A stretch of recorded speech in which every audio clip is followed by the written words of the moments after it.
All right, trying to get the music going here.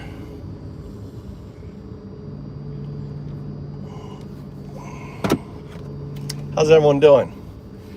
So, U.S. Marines are headed out, right? MAGA men. You know, we are sending our troops, starting another 20-year war. Is that it? Is that the plan, folks? I'm gonna set up. I'll have to be on Antifa FM. You know, unless JS wants to manage it, right? JS, you'd have to do. You'd have to like what's it called? Do songs. You know, like do one of my songs, one of his songs.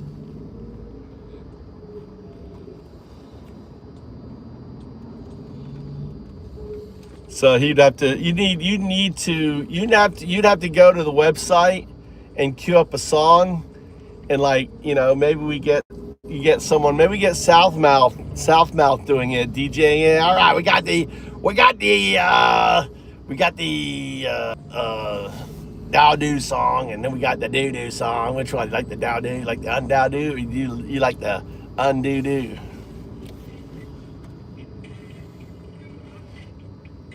It says station's offline. Oh, you know why? Because I don't have my VPN on. Weird, maybe. It's because I don't have my VPN on. Doesn't like international. The other thing is, if you're international for it, you got to use a VPN.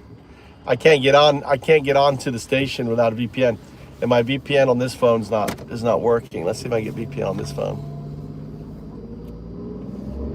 These are Filipino girls right here, Tommy, on the left.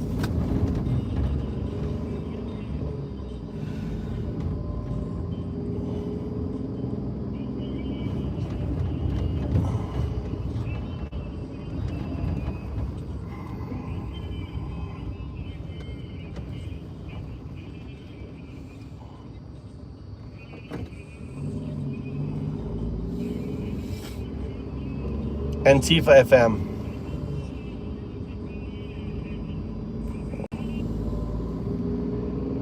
Antifa.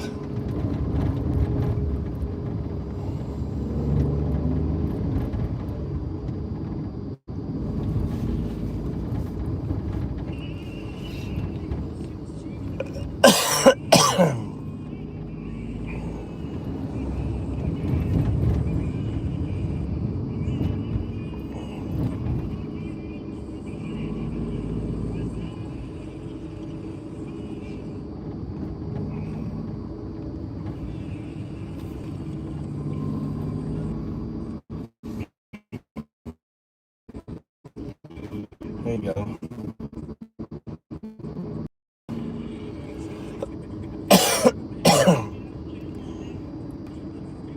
Cool. All right. I got Antifa FM on my homepage now.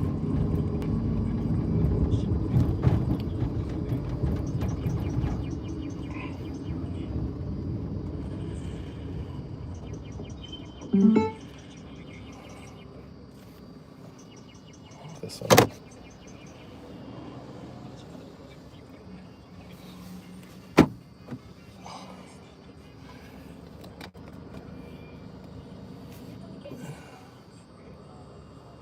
Is that good, Cindy? Is that good? Drenched rain, good. How about this one? Does this one stink too? Does that one stink? I wonder if they go to do you go to a nun and say, hey, that habit stinks? Or go to a priest. When you see a priest, you go, oh, your outfit stinks because you wear the same one every day. You think a nun, or how about a soldier? You go to a soldier and say, oh my God, your uniform stinks. All right? You're so dumb. It's my uniform. Right?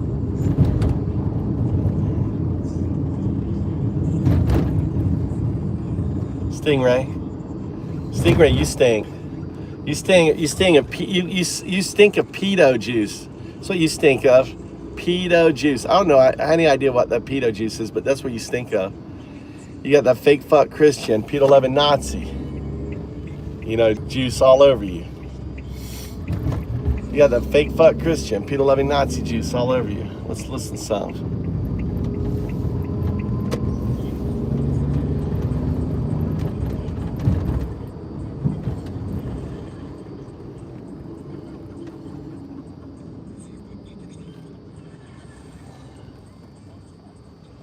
No.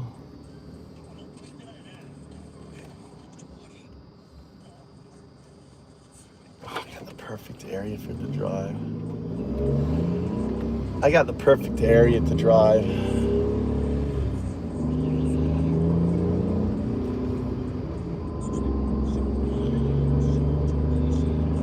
I just saw the perfect area, Tommy. We're gonna go up the mountain. So just over here. No one ever drives there.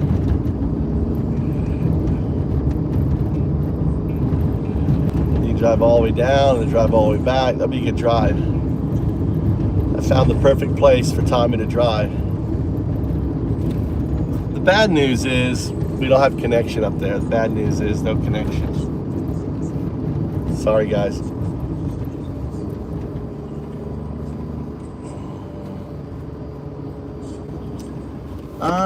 Fuck, dude. I want to go. Let's see. How do I want to go? Fucking A, dude. Not sure. How do I get up there? I guess I need to go to my farm. Oh, look at the helicopter there, Tommy. Look, look, look, look, look. See the helicopter? Why is there a helicopter there? It's got a person on the outside, Tommy. Look, you see it? What are they doing, Tommy? There's a helicopter flying right there. Like right over the rice field, Tommy.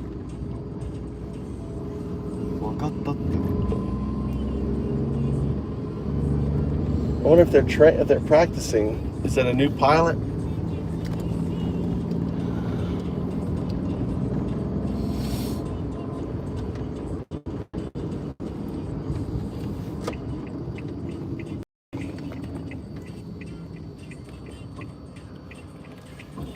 Oh, night.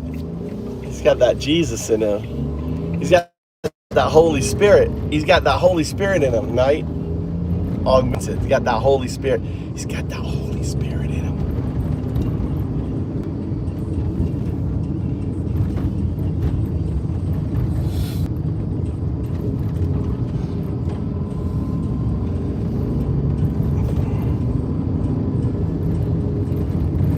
Why don't you just pretend you're driving, Tommy, instead of looking at your phone? You know, look how I'm driving on the side. Look at that helicopter. Look at that helicopter. You see that helicopter hovering right there? What's that helicopter doing? What's he doing? How big is that? That's a full fucking helicopter. That's not a toy. That's an actual fucking helicopter, Tommy. That's a full helicopter with passengers in it. Here, let's pull off right here.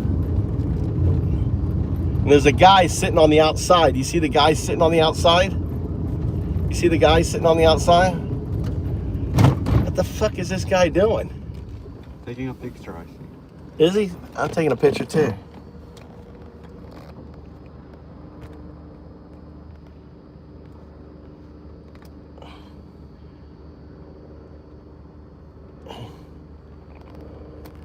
That's crazy. There's a guy sitting on the outside. Is he taking a picture?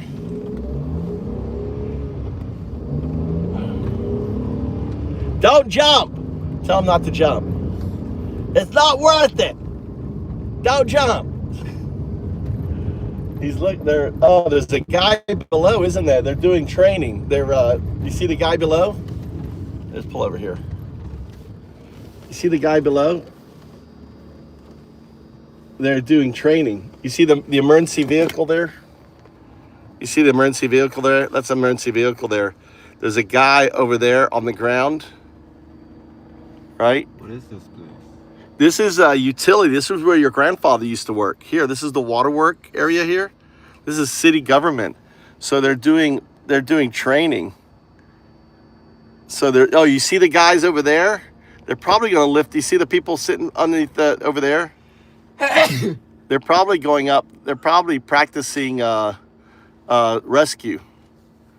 For what? Going to Iran, rescuing the Iranians. No, it's like survival. Let's say if there's flood. With that one helicopter? Yeah, so let's say someone's in the water out there. They fly out there. It's emergency response. And you see the people below. You see the two people, those guys by the tree. There's like 3 or 4 of them by the tree. You see them all sitting by the tree. See, there they go. There he goes. He's being airlifted. 2 of them. It's a buddy. He's got a buddy. He's got the buddy. It's not a real. You see, it's a dummy. It's going out there training. They're airlifting. They're doing airlifting training. Cool. You want to go do that? No. There you go. But it's a dummy. It's not a. You can tell it's a dummy by the way it's hanging there. It may be real. I don't know. Let's see if that guy moves. See if that guy, if they both move or if the one doesn't move. Yeah, one's like just a dummy.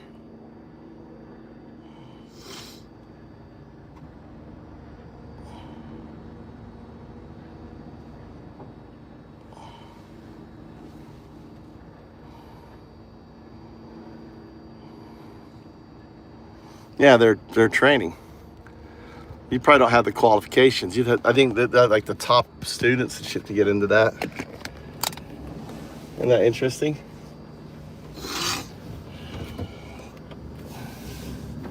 Oh, that guy stopped too to watch. All people stopped behind me too to watch. It was interesting. Japanese, yeah, they're doing emergency response. So picking people up like from an accident, from the water, from a flood. Because see, this is the city right here. This is our oil supply, right? Our backup. All our oil and stuff is right there. That's where Gigi worked. That's our water. They filter the water. Our water comes from our system. Comes all there. Yeah, welcome to the show. I'm Undao Dude, the atheist monk. We're headed up to the mountain. Don't break that. What are you doing? Huh? What are you doing? Then you put it like this. No, put it on here. Nande? Because maybe you're gonna... You hook it and then hide it on there so when it comes down, it's like this. So I know where it is. It doesn't get dirty. Up here, it gets dirty. I lose it. Why do you think I have it that way? Dirty. It's not dirty. You're already dirty. Damn, you 10-year-old. Did you take your test night? Yeah, I did. I made sure I made it really dirty. I was the first one in there. Did you notice all the stuff floating around in there? Yeah. Yeah. That was the first. So you are dirty. No. The best that prove it. Mm-hmm. What's the floating thing? Huh? That's the dirt from you. That was the dirt that was on me. Now it's on you because you had the bath after me. I didn't have a bath after. Did you have a bath last night? I did, just a shower. Oh, just a shower? I didn't want to take the bath. You didn't trust the bath? No.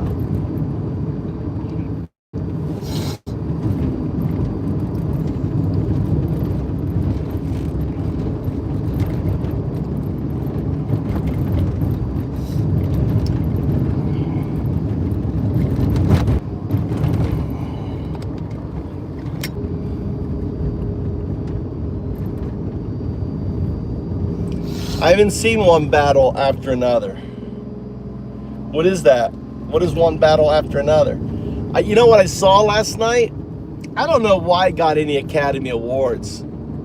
I watch Sinner or whatever. Sinner. It was a weird vampire movie. Anyone else watch it?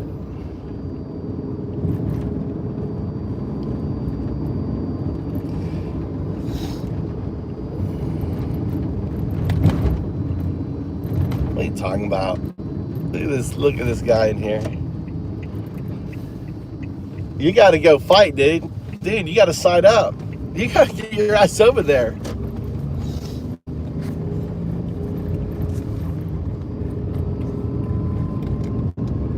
You have to get your ass over there. All you maggots need to get your ass over there. You need to get your ass over there and die. Guys need to go over there and fucking die for your stupid oil.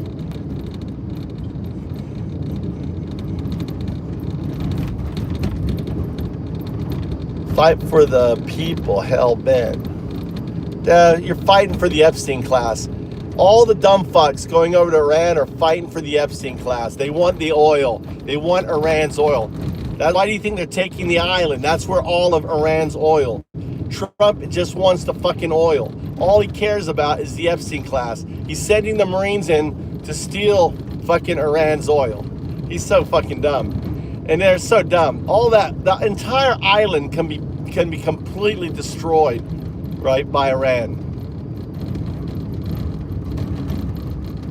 Yeah, it is. It's all about oil. Why do you think he's sending the Marines to take that island? It's where all Iran's oil is refined. You're so fucking dumb. It's all about oil. Just like Iraq was about oil, just like Iran was about fucking a pipeline oil. You're just so fucking dumb. And now do you have a mortgage? You probably do. You have a mortgage. You probably have a small business. You've probably been divorced. You've probably been dumped. Yes, he is. He's sending boots for oil. Why do you think he's sending the boots to the island? The island is a refinery. Why is he taking the island? Because he wants the oil. Now, Trump wants the oil. He's sending the Marines to take the oil. Right? He doesn't give a fuck about Iran. He's just Israel. He's doing it. He wants the oil. He's sending the Marine expeditionary force to take the island where all of Iran's oil is. That's why he's sending for the oil. He wants that. He wants that up to 4 million barrels a day. They're down to 1 million, but he wants all that oil. He wants to control the oil. Ain't gonna work out for him. It's not gonna work out for the troops. All right, all these FPV drones, all this other stuff. They build these drones. They build these drones. They can build, 10 of these drones in a week. They're made out of cardboard. They got a little thing on it, right? And they can just keep sending them at the troops. FPV drones. America's dumb. Trump is gonna get so many Americans killed. You watch. We're gonna lose military assets. I mean, Russia has gone through this shit already. Why are we putting ourselves in copying Russia? We're sending in organized troops that are getting fucked. That's not. Then you need to go look at the Ukrainian war. America doesn't have they're about to get themselves ass handed to them. The Marines going in there are about to get their ass handed to them. They're using conventional warfare against unconventional methods. And Iran has been fighting Ukraine and developing shit, for years now. There's so much ahead of us when it comes to asymmetry war. Asymmetrical. No, it's about Trump getting richer, dude. It's not about America. No, it's all about Trump getting richer. Why did he send $10 billion to the Peace Board? How does that help America? How does the Peace Board that he sent $10 billion to help America? No, he's the perpetual fucking chairman. He's stealing $10 billion. How does suing the IRS for $10 billion help America? How does suing the IRS for $10 billion help America? Explain that to me. Explain that. As president, do you think you should be able to you think you should be able to sue the U.S. taxpayers for $10 billion as president of the United States? Seriously, do you believe so? Type 1 if you think that's okay. Type 0 if you want to punch him in the fucking face and impeach him. Type 0 if you want to punch Trump in the face and impeach the bitch. Right? Right? Type 1 if you think that's okay. Yeah, go ahead. Sue the American taxpayer for $10 billion. Go ahead. Sue the American taxpayer. Let's steal $10 billion and stick it on some fucking Gaza fund that's not even going for Gaza. There's nothing in the peace board. You're so fucking dumb. You know, MAGA are so dumb. It's not. It's just like it's hilarious, dude. Wrong number. Friday 0. Friday. The answer is 0, not 1. It's 0. I switched it around, seeing if you're paying attention. See if you're paying attention, Friday. 0 if you want to punch Trump. You don't want to punch Trump? I've seen if you're awake, Friday. I flipped it up. You're so used to typing 1, 1, 1.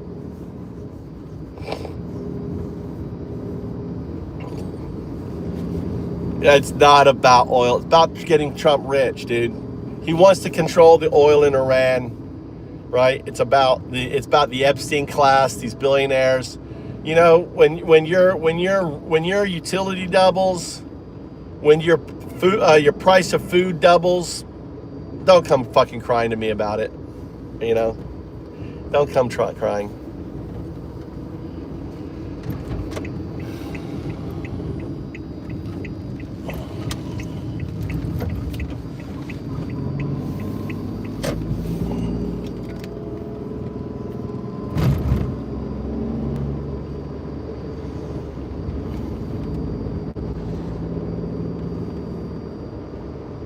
Well, he's gonna disappear. The money's gonna disappear, all right? It's all his sons and shit. This is a scary road. Like these roads like this here, you really have to hug the side. And whenever you have cars coming at you, it's gonna bumpy and stuff, Tom. You just have to focus on the side. Really, like, you know, finding a spot. It's a shame because we don't have the long spot. You're high. I wonder if I should move that. See if you can see I'm trying to see where I can see.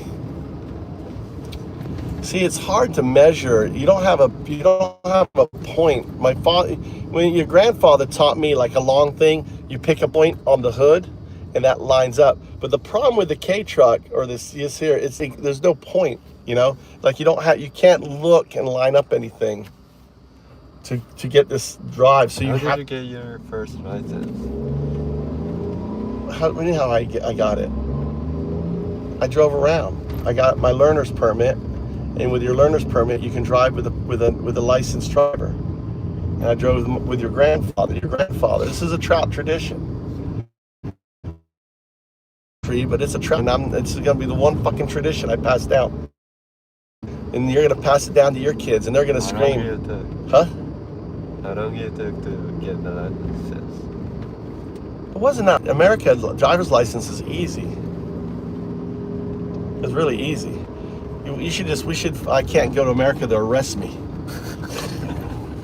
I was like, we could go to America and get it, but oh no, they'll fucking pick me up. Oh my God, it's that undoubted kid from Move to Japan. Throw his fucking ass in jail. Oh, he hates the president. Oh, I'd be arrested right there at the airport. Denied entry. You gotta move your ass back to Japan. Let's go down to this little place here.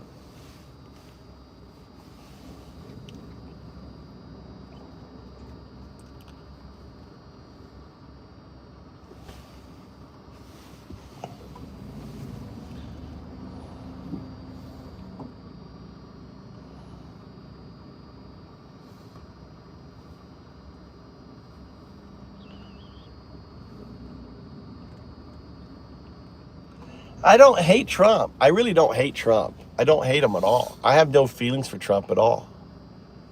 To me, Trump is like a cockroach. I have no feelings. I don't hate cockroaches. I have no feelings for a cockroach. Right? It's a cockroach. That's what it is. Trump's Trump. You know? I really don't hate him at all. I don't have any feelings. It's always about oil. That's right.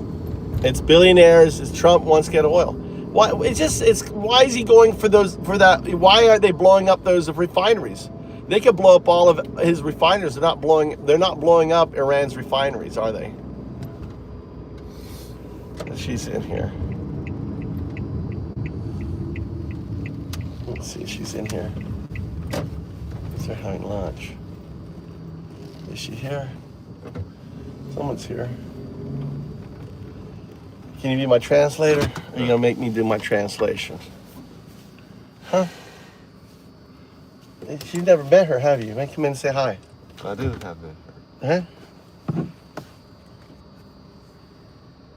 Huh? I want you to. Why don't you try your and say, hey, we're building this show her the demonstration, because she's a potential customer, Tommy. You don't want to do it? What are we here for? I want to see if she won't. Yeah, that's there. I know, but also she's a customer. I'll show her. But why don't you show her? I want you to practice.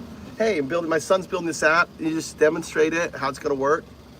You know, ask her about her social media. I'm here to just drive. Oh my God, Oh, everything.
Nobody's here. Maybe she's shopping or something.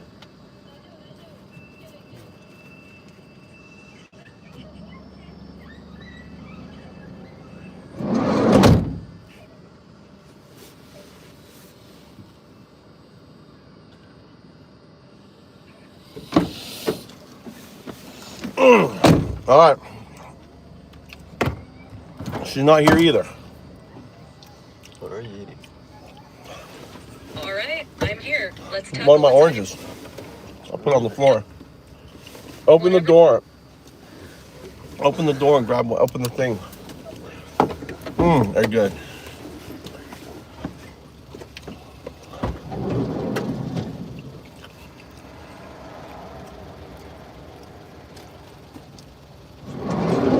Is the pedal?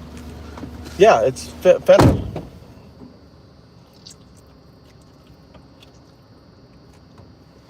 Lick your thumb. Huh? Good, aren't they? I could see them going for like 300 yen each. But Yeah, 300 yen. Clean your face. Yeah. We can make a ton of them. We could make them and sell them at places, take an inventory. They don't have to pay any money. We just put them out and then we collect. When they want more, they call us, we bring in more. You know? Put them in all these little stores. We got so many fucking oranges, Tommy. We could probably make, $1,000 off of our oranges just making these. See? He's like, oh my God, they're good. Umai means they're good. Right? What do you think? And the thing is too, we use it also as our app thing, and we can take pictures and we can test it like our app, like here it is, and we can do, and then we can freeze them and send them and create our own little business, a little orange business. And every year we do this and make about $5,000 off our fucking orange tree. Oh yeah, we're gonna make fine. There we go. Then we go on a holiday to South Korea. We need to go to holiday. If we can like make some money, we sell it. We just party. We blow it. We make money, we blow money. It's just our way. We just go, okay, let's go work hard. We can like go to like little food places and just have our trays, get the plastic trays, have it covered, boom. They're frozen, boom, we just deliver the tray. They sell them, and they're making 100 yen or whatever off each tray. They're making on it something like that. Two-faced orange bastards.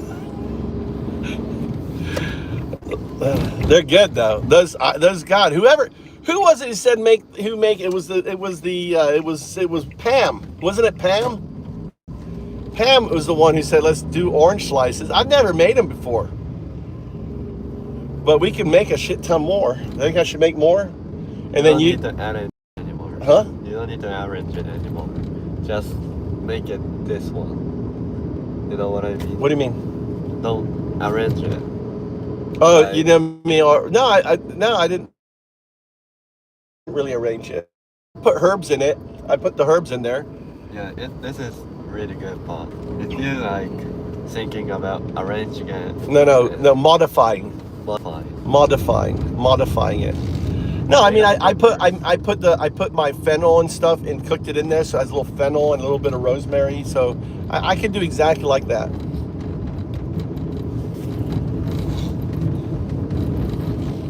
We need to find trays.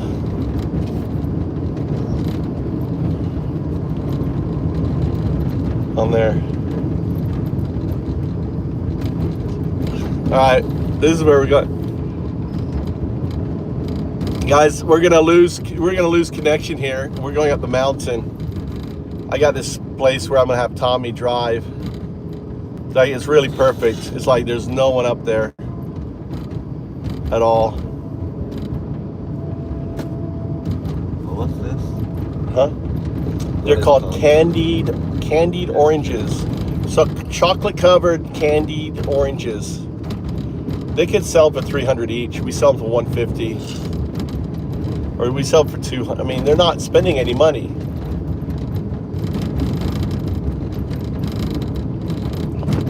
Set up a website for them. An app.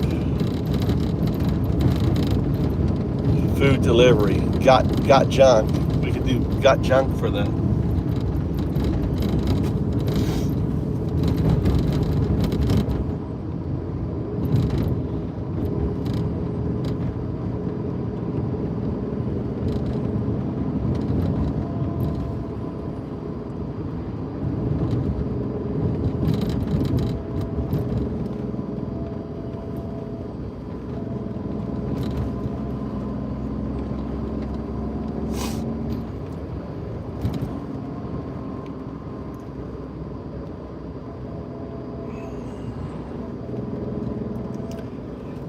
What's up, sweetie? Weirdo. God, he's so in love with me. Hold on, I forgot to put my face on for you. 1 second. Hold on. Hey. There you go. Put my face on for you. Can you reduce the bitter taste of the skin or not? I think it's a little bit bitter. By cooking it longer. But I think the bitter is good. It's supposed to be a little. Reduce it a little bit. If I cook it longer, we'll get rid of the more, it's sweeter it is. And also you could use, on it. I think you try different ones. Try a dark one and a light one. You may have grabbed the light one. The light one is cooked less. The really dark one is cooked longer.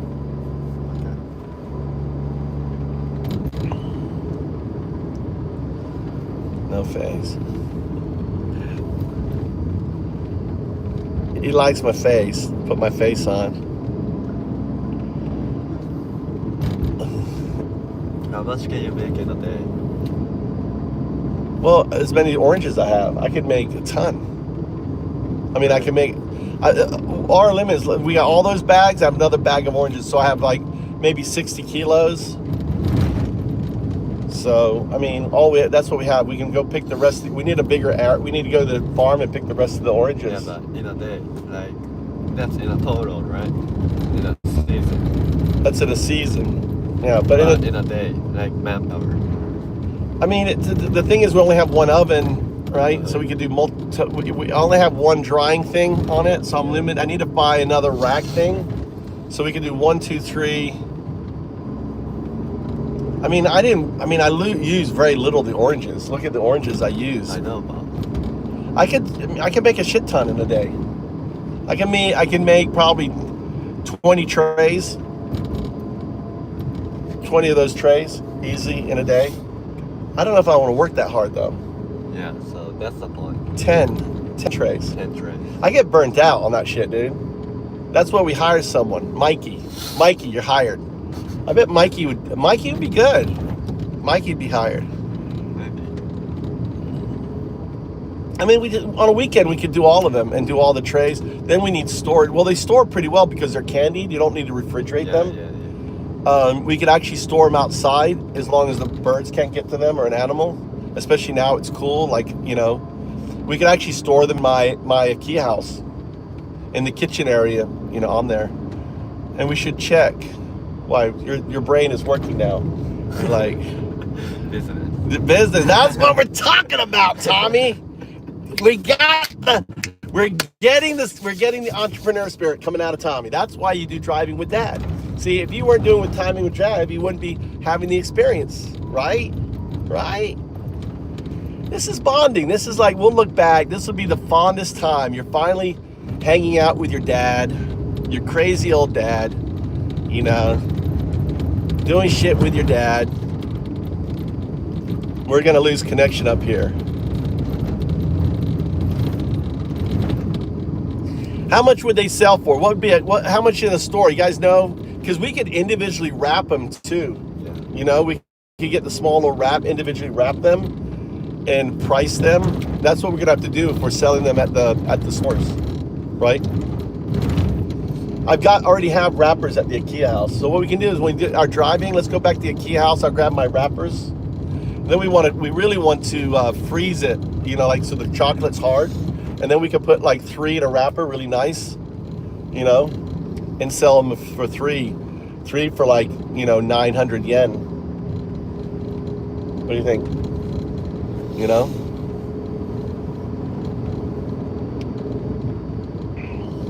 And then we just find places where we can stick them, which we can do at like co-op places. Orange are free, right? Huh? That's you. The orange are free. The only cost we have is the sugar and the chocolate. So you first have to calculate that stuff and well, the chocolates is 99 yen and the sugar is the mixture. Like I made all that. I used what's called a kilo of sugar to make all that. What is the maximum of that?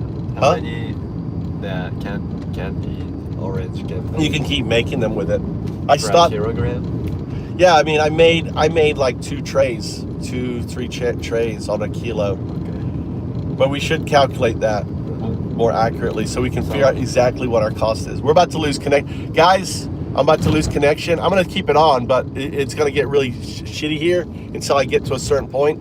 So I'm still connected, but when we get around this corner here, we'll lose connection. So our strong point is we don't have to use money for getting oranges, right? We don't. So we can just set the price a little lower. Yeah. And set a bunch of those. Yeah. Yeah.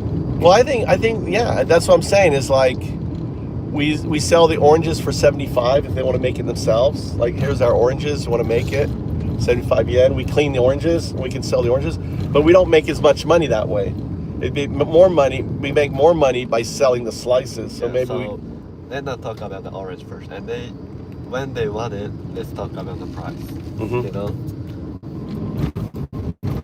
See that fridge? 1 fridge, 2 fridge, 3 fridge. They pull there, they throw it off the fucking truck. How you doing? How you feeling? Good? Huh? You dropped the pen. I'm gonna drop the pen. Ready to continue? What? You're tired? What? What's wrong? Is it hard? You want me to take it? You want to take? You done? You want to get to the end? Huh? Is it helping? You feel like you're getting something out of it? Huh? Just gotta do it. You just got to do it. You just got to get used to it. It's just what you need is just time, right? It's like playing a video game, right? Oh. All right, check behind you, check. check mirrors, right? Check the mirrors, right? And then up, down, again, look to your right, okay, slowly pull out. Oh, sorry, now look to your right, slowly pull out. You wanna look to your right and slowly pull out. There you go, good.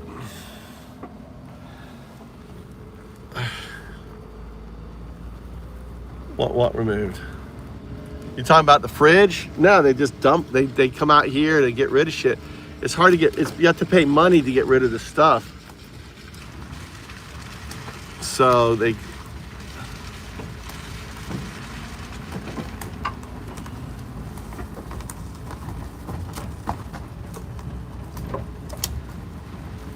we're up in the mountains here. It's pretty high up here. All right, we're back. We're back.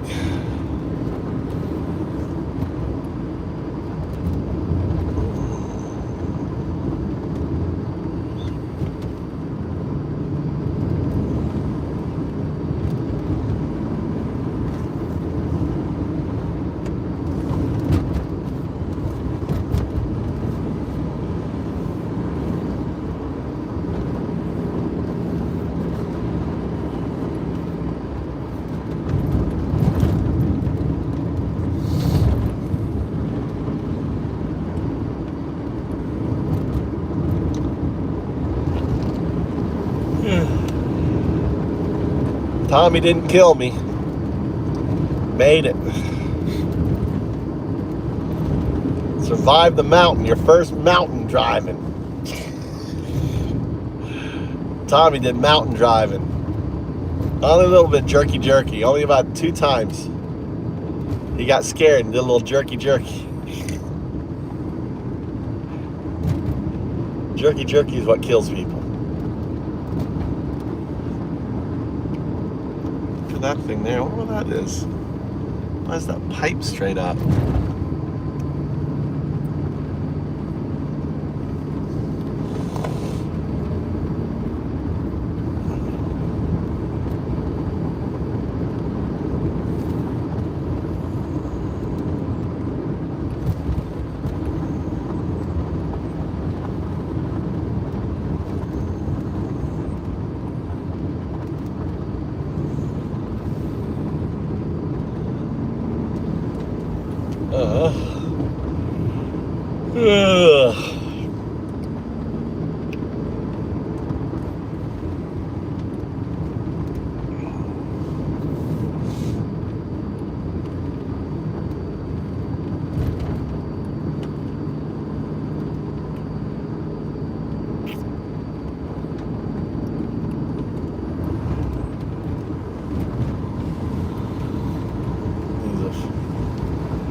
What the hell?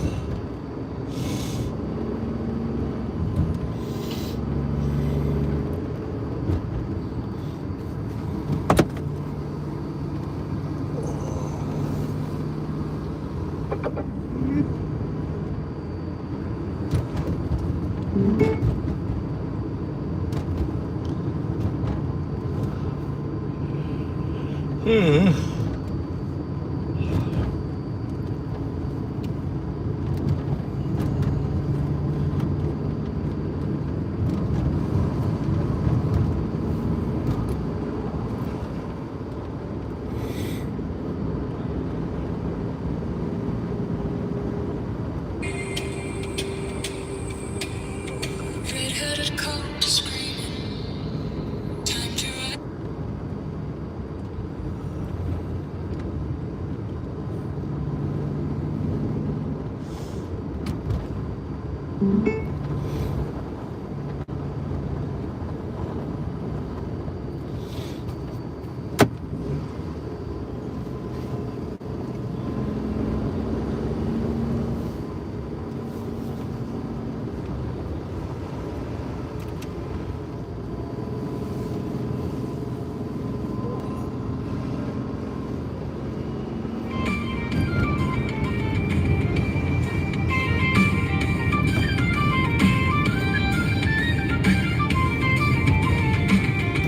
was just up the mountain. I took Tommy on a mountain drive, so he drove his first mountain roads.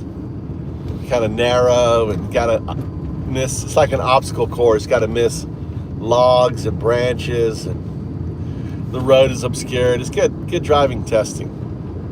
What are you up to, Joseph?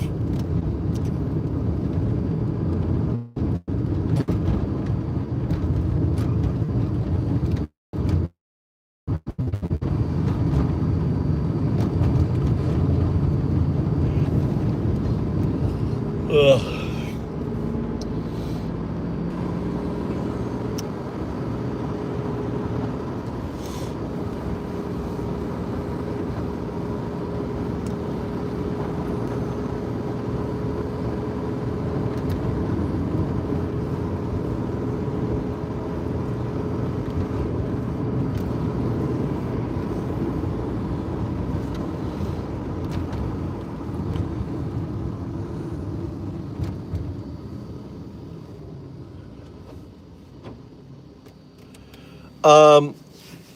Only a couple times when he did a little jerky stuff. Only about 2 times I scared. And maybe one time he got really close to a cliff, right? I was like, Tommy, can you see there's a cliff there? Maybe you want to stay a little bit away from the cliff. I was like, not so bad, not so bad.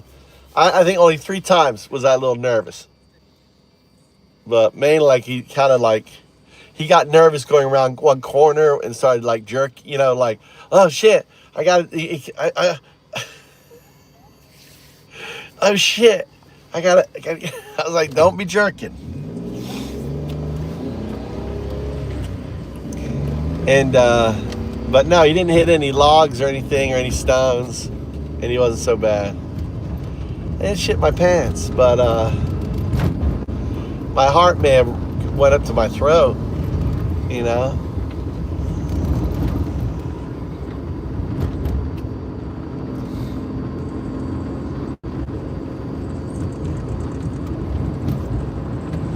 are they doing here? Are they digging out the river or something? That's weird. I guess they're not sure what they're doing.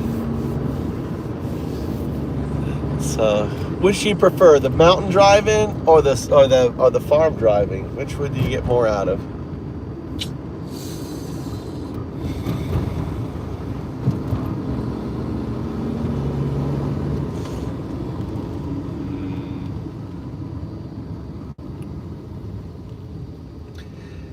I mean, the mountain drive was more technical. You had a lot more to think about. The side falling off, shit in the road.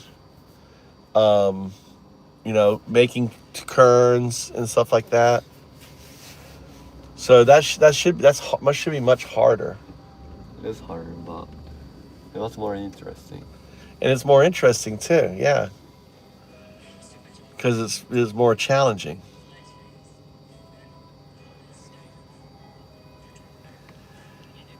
What? You totaled your car? What happened? How the hell did that happen, Rod? No wonder you're nervous. She totaled your car.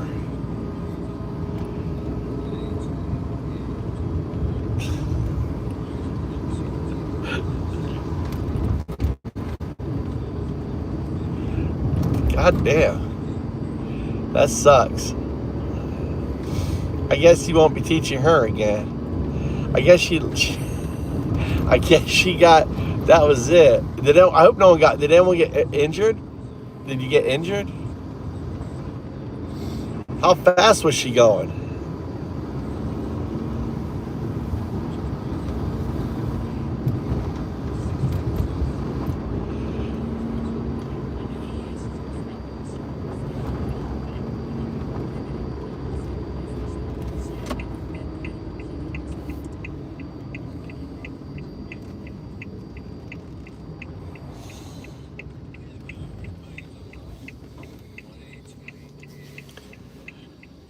That's why you were like, oh, you're a brave man.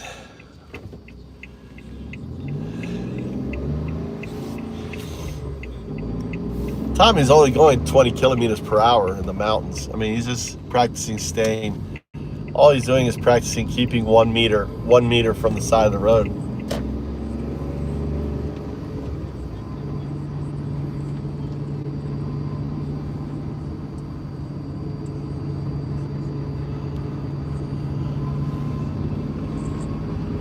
Yeah.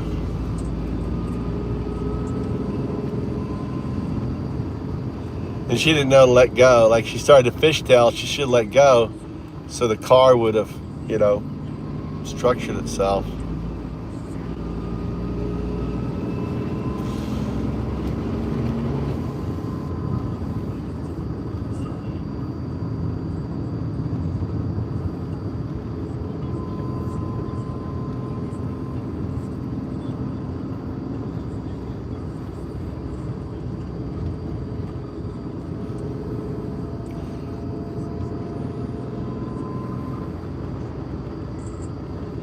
Usually is.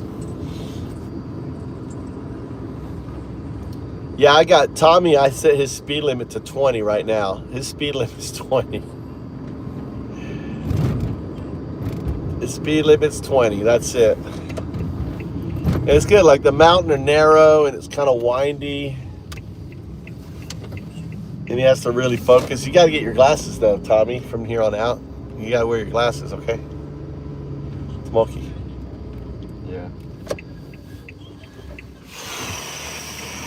And you're supposed to be like watching me drive. The whole point of me also is learning, watching how I stop intersections. You got your face in the phone.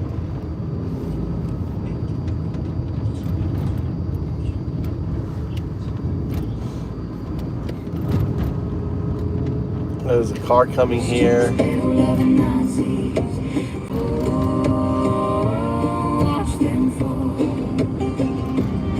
So the way to do it, like that car's coming, you're nervous, watch Tommy, you're nervous, oh my God, then where'd I go? Just look, and focus on that side, right? You don't need to focus on that car, just focus that, hey, am I close to that side? If you're close to that side, then they can't hit you, right? Look, I'm not even looking at the car, I'm just checking the side down there. Make sense? Yeah. And slow down and make the turn, let them straighten out. The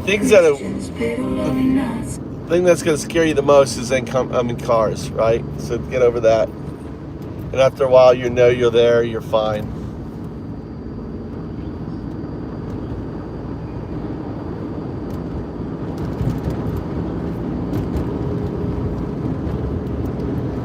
Anyway.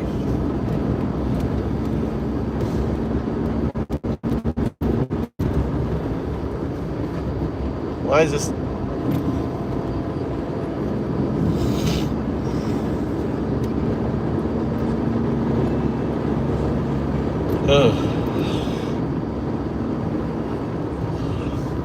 Fuck Christians, pedal loving Nazis, they want it all. Fake fuck Christians, pedal loving Nazis, they bought the throne. Fuck Christians, pedal loving Nazis. Watch them fall.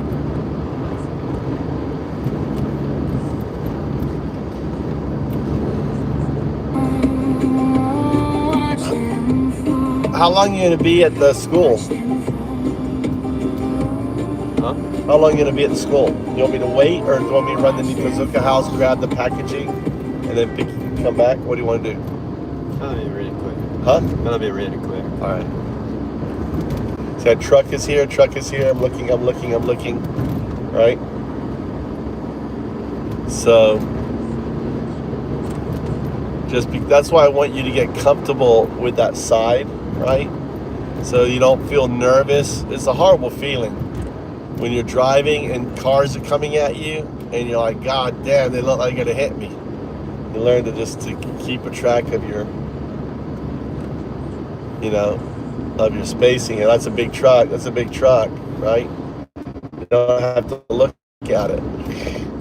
All I did is looking over here to make sure that I'm on my 30 centimeters from the side.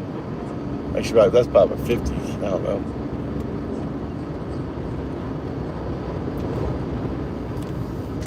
Now I'm going to be turning. So when do you want to indicate? Tell me when to indicate. I'm turning. Indicate about here. Slowing down. Checking the side. All right, got a red light. Stop before the white line here, right? Start for the white line. Boom. Check the side. Check the back. Check. You know, you're really always being vigilant, right? Is there anyone next to me? Like, that's why you look back, because that's a blind spot. You look here, but you can't see there, so you're checking there. You look here, you're checking there, right? Look, it's Dada and Tommy.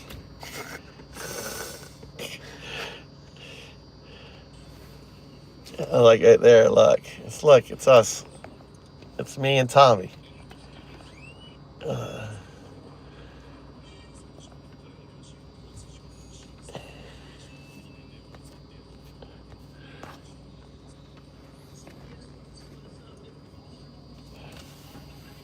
It's weird. This song is every song this connects. I wonder if he changed something.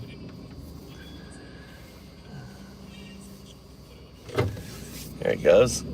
And indicate, looking. Coming around, speeding up, get to speed, right? It's important when you get to speed.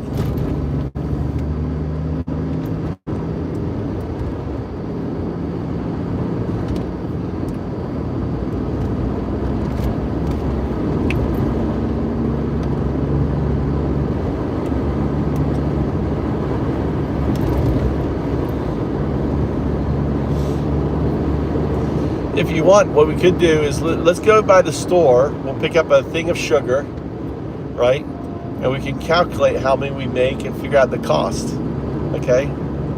Figure out our cost. And whatever our cost is, we want to make, what, 3 times the money back? I think 3 times, 4 times. We want to make 3 to 4 times the money back on our cost. That's a good turn.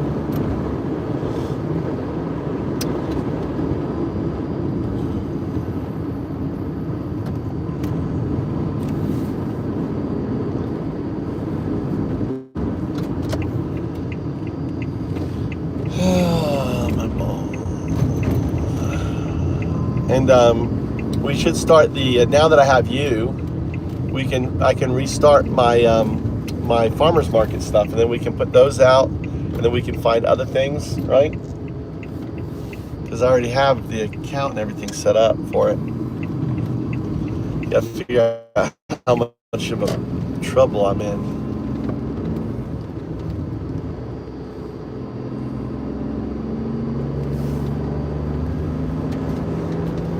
Saying you'll be driving out here.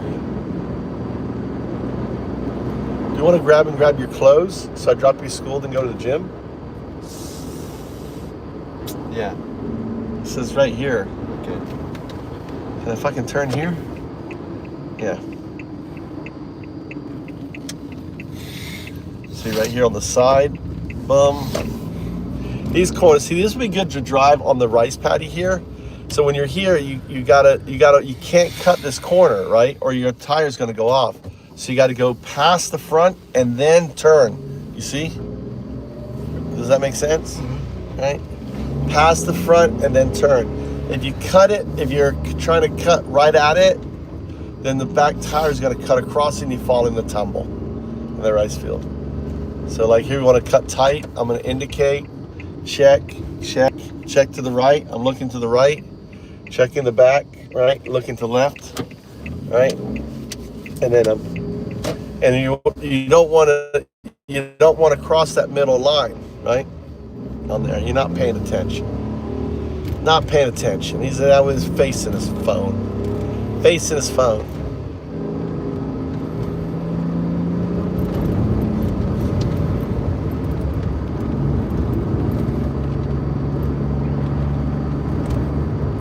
We got to get a scrub brush too, so we can scrub the oranges.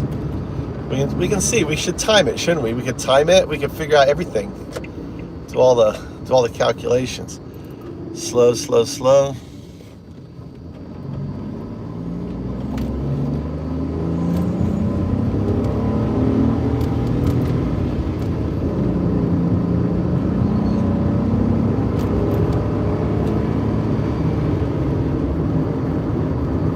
So then when I drop you off at the there, I'll run to the house, grab the stuff, stop by the store, grab the stuff. Then I'll clean the oranges.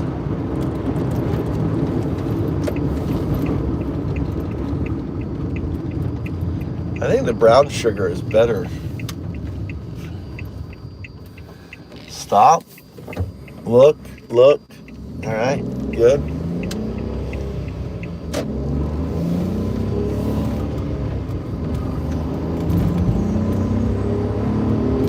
Tell me when to indicate. When would you indicate, Tommy? When would you indicate? When? Too late. Now. Too late. You want a little earlier. So the earlier the better. Right? Looking, checking, indicate.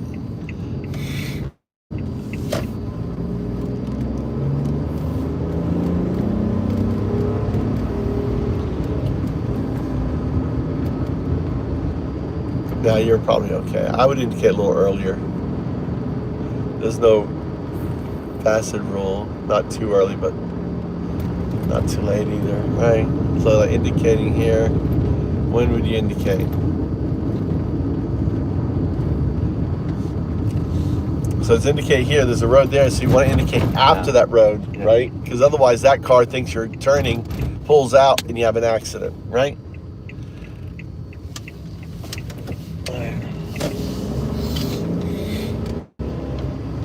All right, run and get your clothes. I'll turn around. Dozo. Thank you.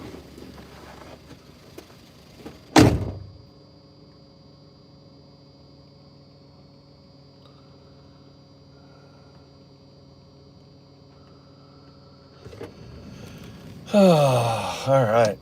Let's listen to the news. No one's in the stream.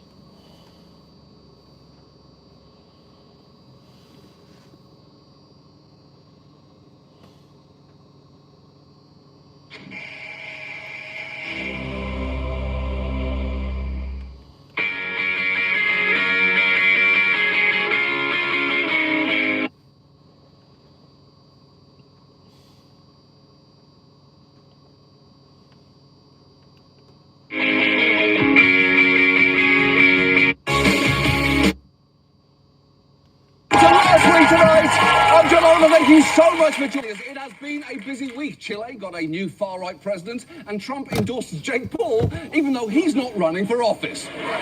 But we're going to start with Iran. It's been 2 weeks since we launched strikes there, and it's still unclear how long this is going to continue. On Monday, Trump claimed the war was very complete before adding pretty much, and that qualifier turned out to be important.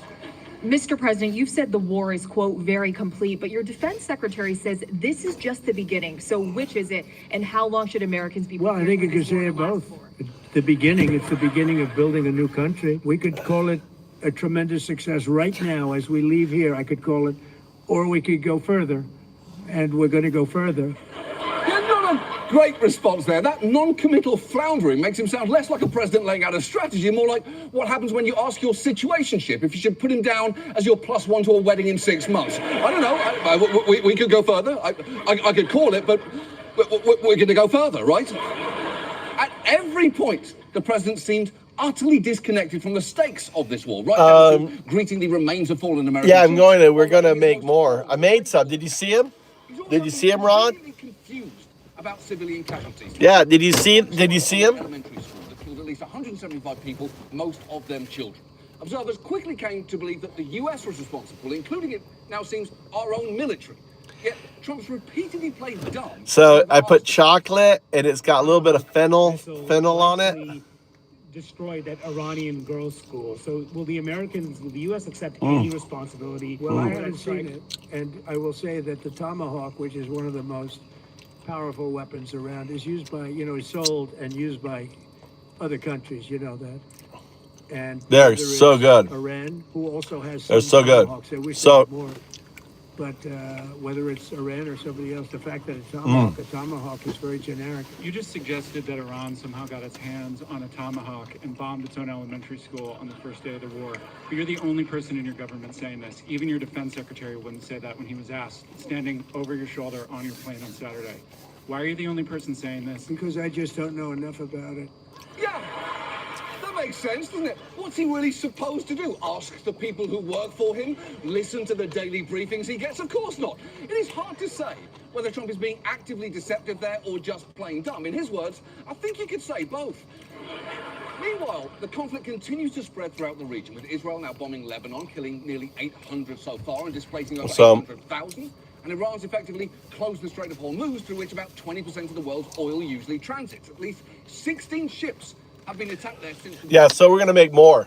I just made a few. They're really good. The majority of America is against this conflict. I'm a Russian partisan.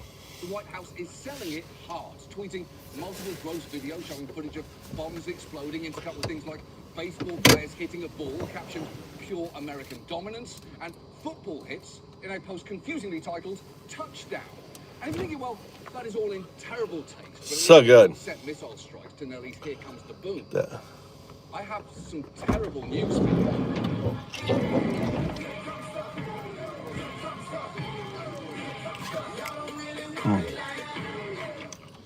Cool. My wife's idea was to add chocolate. A government that made war propaganda like 8th grade boys making a lacrosse team hype video. And look, with this White House, that's kind of to be expected. What's surprising is Iran's been trolling in return. State-run media there even shared an AI Lego video that opened with a scene making it clear they think Trump started this war as a distraction.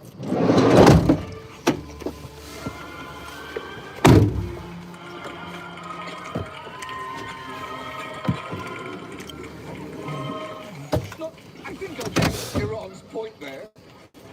This war is just a smokescreen to distract from Trump's friendship with notorious sex criminal Ray Epstein.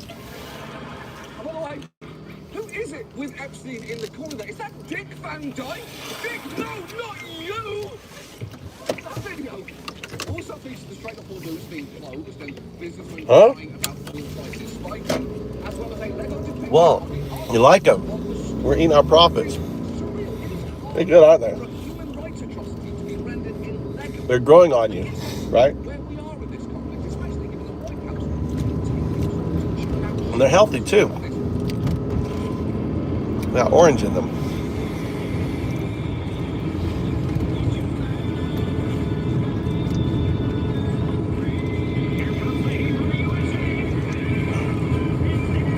Those are the testers. Those are the samplers.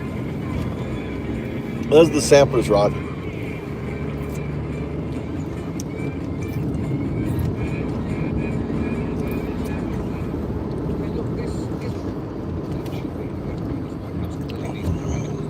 Screen time, but also you send the ball right down the middle like that, you're gonna get a split. You've got to come in at a slight angle, otherwise there's no way you're going 10 for 10. I don't do much bowling myself, too whimsical. I'm more of a frown and play chess man. But even I know that's not a ball that's going to give you what you want. Now, one reason the White House might be doing all this is to distract from negative press coverage. CNN, for instance, published this article about the failure to plan for the closure of the Strait of Hormuz. And on Friday morning, Pete Hegseth addressed that directly. From CNN. Reports that the Trump administration underestimated the Iran war's impact on the Strait of Hormuz. Patently ridiculous, of course. For decades, Iran has threatened shipping in the Strait of Hormuz. This is always what they do, hold the strait hostage. CNN doesn't think we thought of that. It's a fundamentally unserious report. The sooner David Ellis... Yeah, I'm dropping off Tommy right now. Yeah, we'll be there in 5 minutes. quote, "I can't wait until the billionaire sympathetic to this administration takes over the news." Isn't it like your mom saying, when you were conceived, your dad came harder than ever before? He jizzed like a geyser. Even if you thought that was the case, your ability to make it through the day really depends on never hearing those words. But that wasn't all. Unhappy at the coverage this war has gotten, Hegseth decided to offer the press some helpful tips. Allow me to make a few suggestions. People look up at the TV and they see banners, they see headlines. Mideast war intensifies, splashing on the screen the last couple of days, alongside visuals of civilian or energy targets that Iran has hit, because that's what they do. What should the banner read instead? How about Iran increasingly desperate? Another example of a fake headline that I saw yesterday. War widening. Here's a real headline for you for an actual patriotic press. How about Iran shrinking, going underground? Okay, so even if his version of events were true there, which it's not, that is a terrible headline. Iran shrinking, going underground? What does that even mean? A headline's supposed to give you a clear idea of a story in a few words. That makes it seem like Iran is literally getting smaller and sinking like some kind of Middle Eastern Atlantis. And look, I get why Hegseth is trying to force-feed headlines to the press, and why the White House is pumping out fun bowling animations, though I will point out, in bowling, no matter how many times you knock those pins down, they do return to their original positions, which feels pretty on the nose here. Look, clearly, no one behind this war wants to deal with how complicated it's turned out to be. Trump is saying that it'll be over when I feel it in my bones, whatever the fuck that means. And that's a pretty thoughtless way to approach a conflict that's already killed so many. It's not just disrespectful to the Iranian people and to US service members affected, it's disrespectful to the rest of us to assume childish memes and sugar-coated headlines will change what we can all see with our own eyes. Because at this point, we don't deserve deflections. We deserve explanations, accountability, and if it is not too much trouble, the full release of the Ulrey Epstein files. Now, this. And now, Jim Cramer went to Harvard.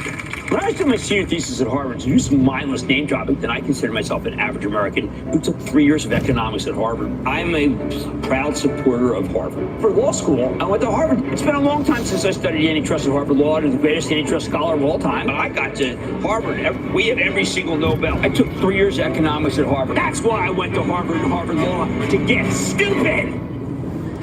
No, I didn't go to Harvard Law School for nothing. I actually did well at Harvard. I mean, look, I went to Harvard. I took 7 courses on communism at Harvard. Here's something I learned when I took economics at Harvard. Class at Harvard. Took that stupid corporate law course at Harvard. Got an A. I actually had the highest grade on my generals in my major at Harvard. You know, when I was at Harvard, hey, dropped out. Had to mention Harvard because I'm a jerk. Moving on. Our main story tonight concerns J.D. Vance. Sworn in at just 40 years old, he's our first millennial vice president, so we can confidently say he's the first VP to have definitely jacked it to Space Jam. I know to some, Vance might appear to be just another abrased MAGA arsehole with a load-bearing beard, but to many on the right, he's a towering intellect. The president of the Heritage Foundation said Vance is going to be one of the leaders, if not the leader of our movement, and Tucker Carlson once called him the smartest and deepest senator he's ever met, which is kind of like Ryan Lochte calling Cookie Monster his go-to guy for investment advice. I don't trust any of the individuals involved to be reliable judges of any of the subjects involved. And his rise to become Trump's right-hand man is especially striking, given as recently as 2016, he was casting himself as a never-Trump Republican, saying he might write in his dog for president, or if Trump had a really good chance of winning, hold his nose and vote for Hillary Clinton. Privately, he even mused that Trump could become America's Hitler. And yet, just a few years later, he was campaigning for Senate alongside Trump and adopting a very different tone, something that did not go unnoticed. You know what? He's a guy that said some bad shit about me. Come on up, JD. The president is right. I wasn't always nice, but the simple fact is he's the best president of my lifetime, and he revealed the corruption in this country like nobody else. I mean, I guess that's what Trump likes, someone to bitch slap him and then make up. What is this person going to do? What's this person doing? God damn. She's trying to get across that walkway. She's going so slow. I'll get Mikey first to drop you off first. In his country. Tell Mikey to pick you up. I'll pick you up at school. Is he there, you think? I think he's at So I'll pick him up first.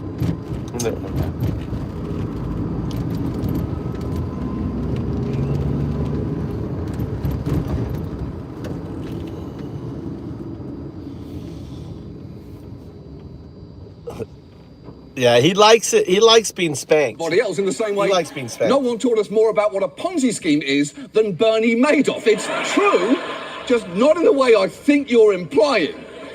And Vance has turned out to be perfect for Trump, as in many ways he's become like a son Trump doesn't even have to pretend to love. And as VP, he has served dutifully, often receding into the background, but willing to be an attack dog when needed, like when he demanded Zelensky say thank you to Trump in the Oval Office. He's also relentlessly defended his boss's moves, even when they directly contradict his prior beliefs, like his anti-interventionist approach to foreign policy. When people criticized last year's US strikes in the waters off Venezuela, calling them a war crime, he replied on Twitter, "I don't give a shit what you call it."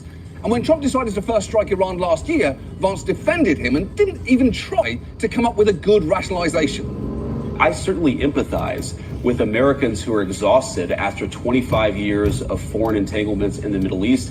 I understand the concern, but the difference is that back then we had dumb presidents, and now we have a president who actually knows how to accomplish America's national security objectives.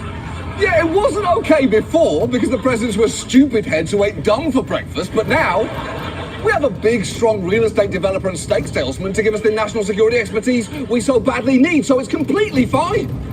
And look, obviously, some of that's just part of being vice president. You have to roll over for your boss, but it's worth remembering Vance has an inside track to the Oval Office in the future, not only because polls show him in the Republican field for 2028, but also because if this guy doesn't make it through his term either, because the 25th Amendment got invoked or his internal organs decided, you know what, dude, you can't keep doing this to us, we're out, J.D. Vance will become president. So before things reach that point, it feels like tonight, it may be worth looking at J.D. Vance, what he stands for, and who he might be without Donald Trump. And I'll skip over his early life because it's been well chronicled in his best-selling memoir, Hillbilly Elegy, voted 2016's #1 Christmas gift by, oh fuck, Emergency Airport Purchases magazine.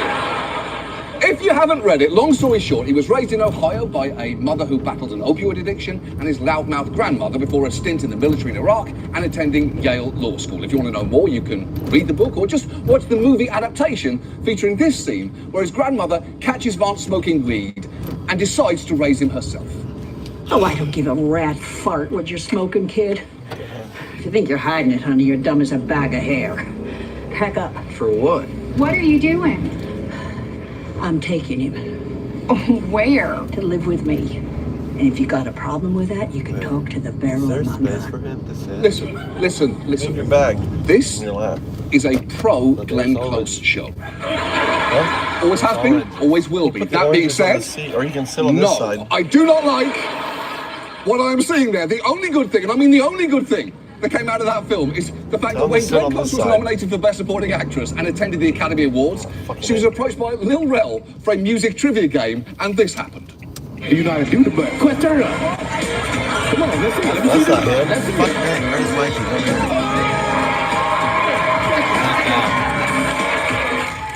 Yeah, that was 8-time Oscar nominee Glenn Close doing debut on camera. So, Hillbilly Elegy was a terrible film, but let's not I'm his friend. say See what his friends want with. anything. Anyway, Vance's book hit stars during Trump's first Why run not? at the White House, making him a hot commodity for news shows, looking for someone to explain the grievances of the white working class. And at the time, he struck what seemed to be a fairly moderate tone.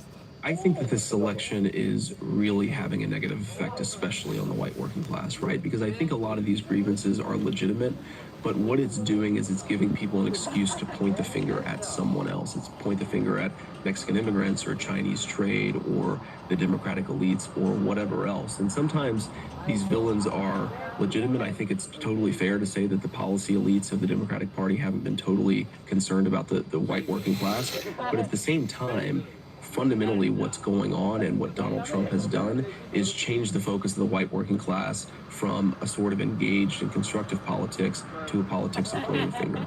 So, watching that now feels weird for a number of reasons. First, I never thought I'd long for J.D. Vance's beard, but it turns out the thing none of us needed from him was more face.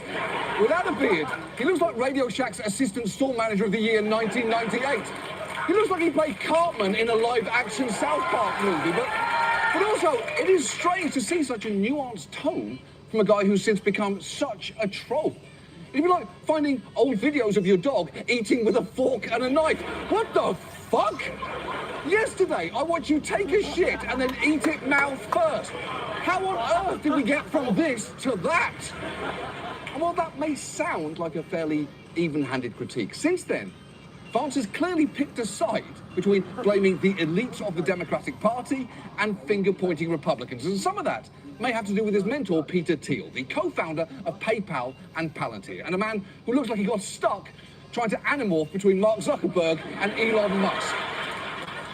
Vance has said of Thiel that if there's something interesting going on and I want to bounce ideas off of a very fascinating and knowledgeable person, I'll give him a call, which is worrying given Thiel holds some troubling views. In 2009, he wrote that he no longer believed that freedom and democracy were compatible, and more recently called the quest for diversity very evil, as well as giving multiple lectures around the idea that critics of technology or AI are legionnaires of the Antichrist. Thiel is a huge influence on Vance, who's attributed pretty much his entire career to Thiel's mentorship.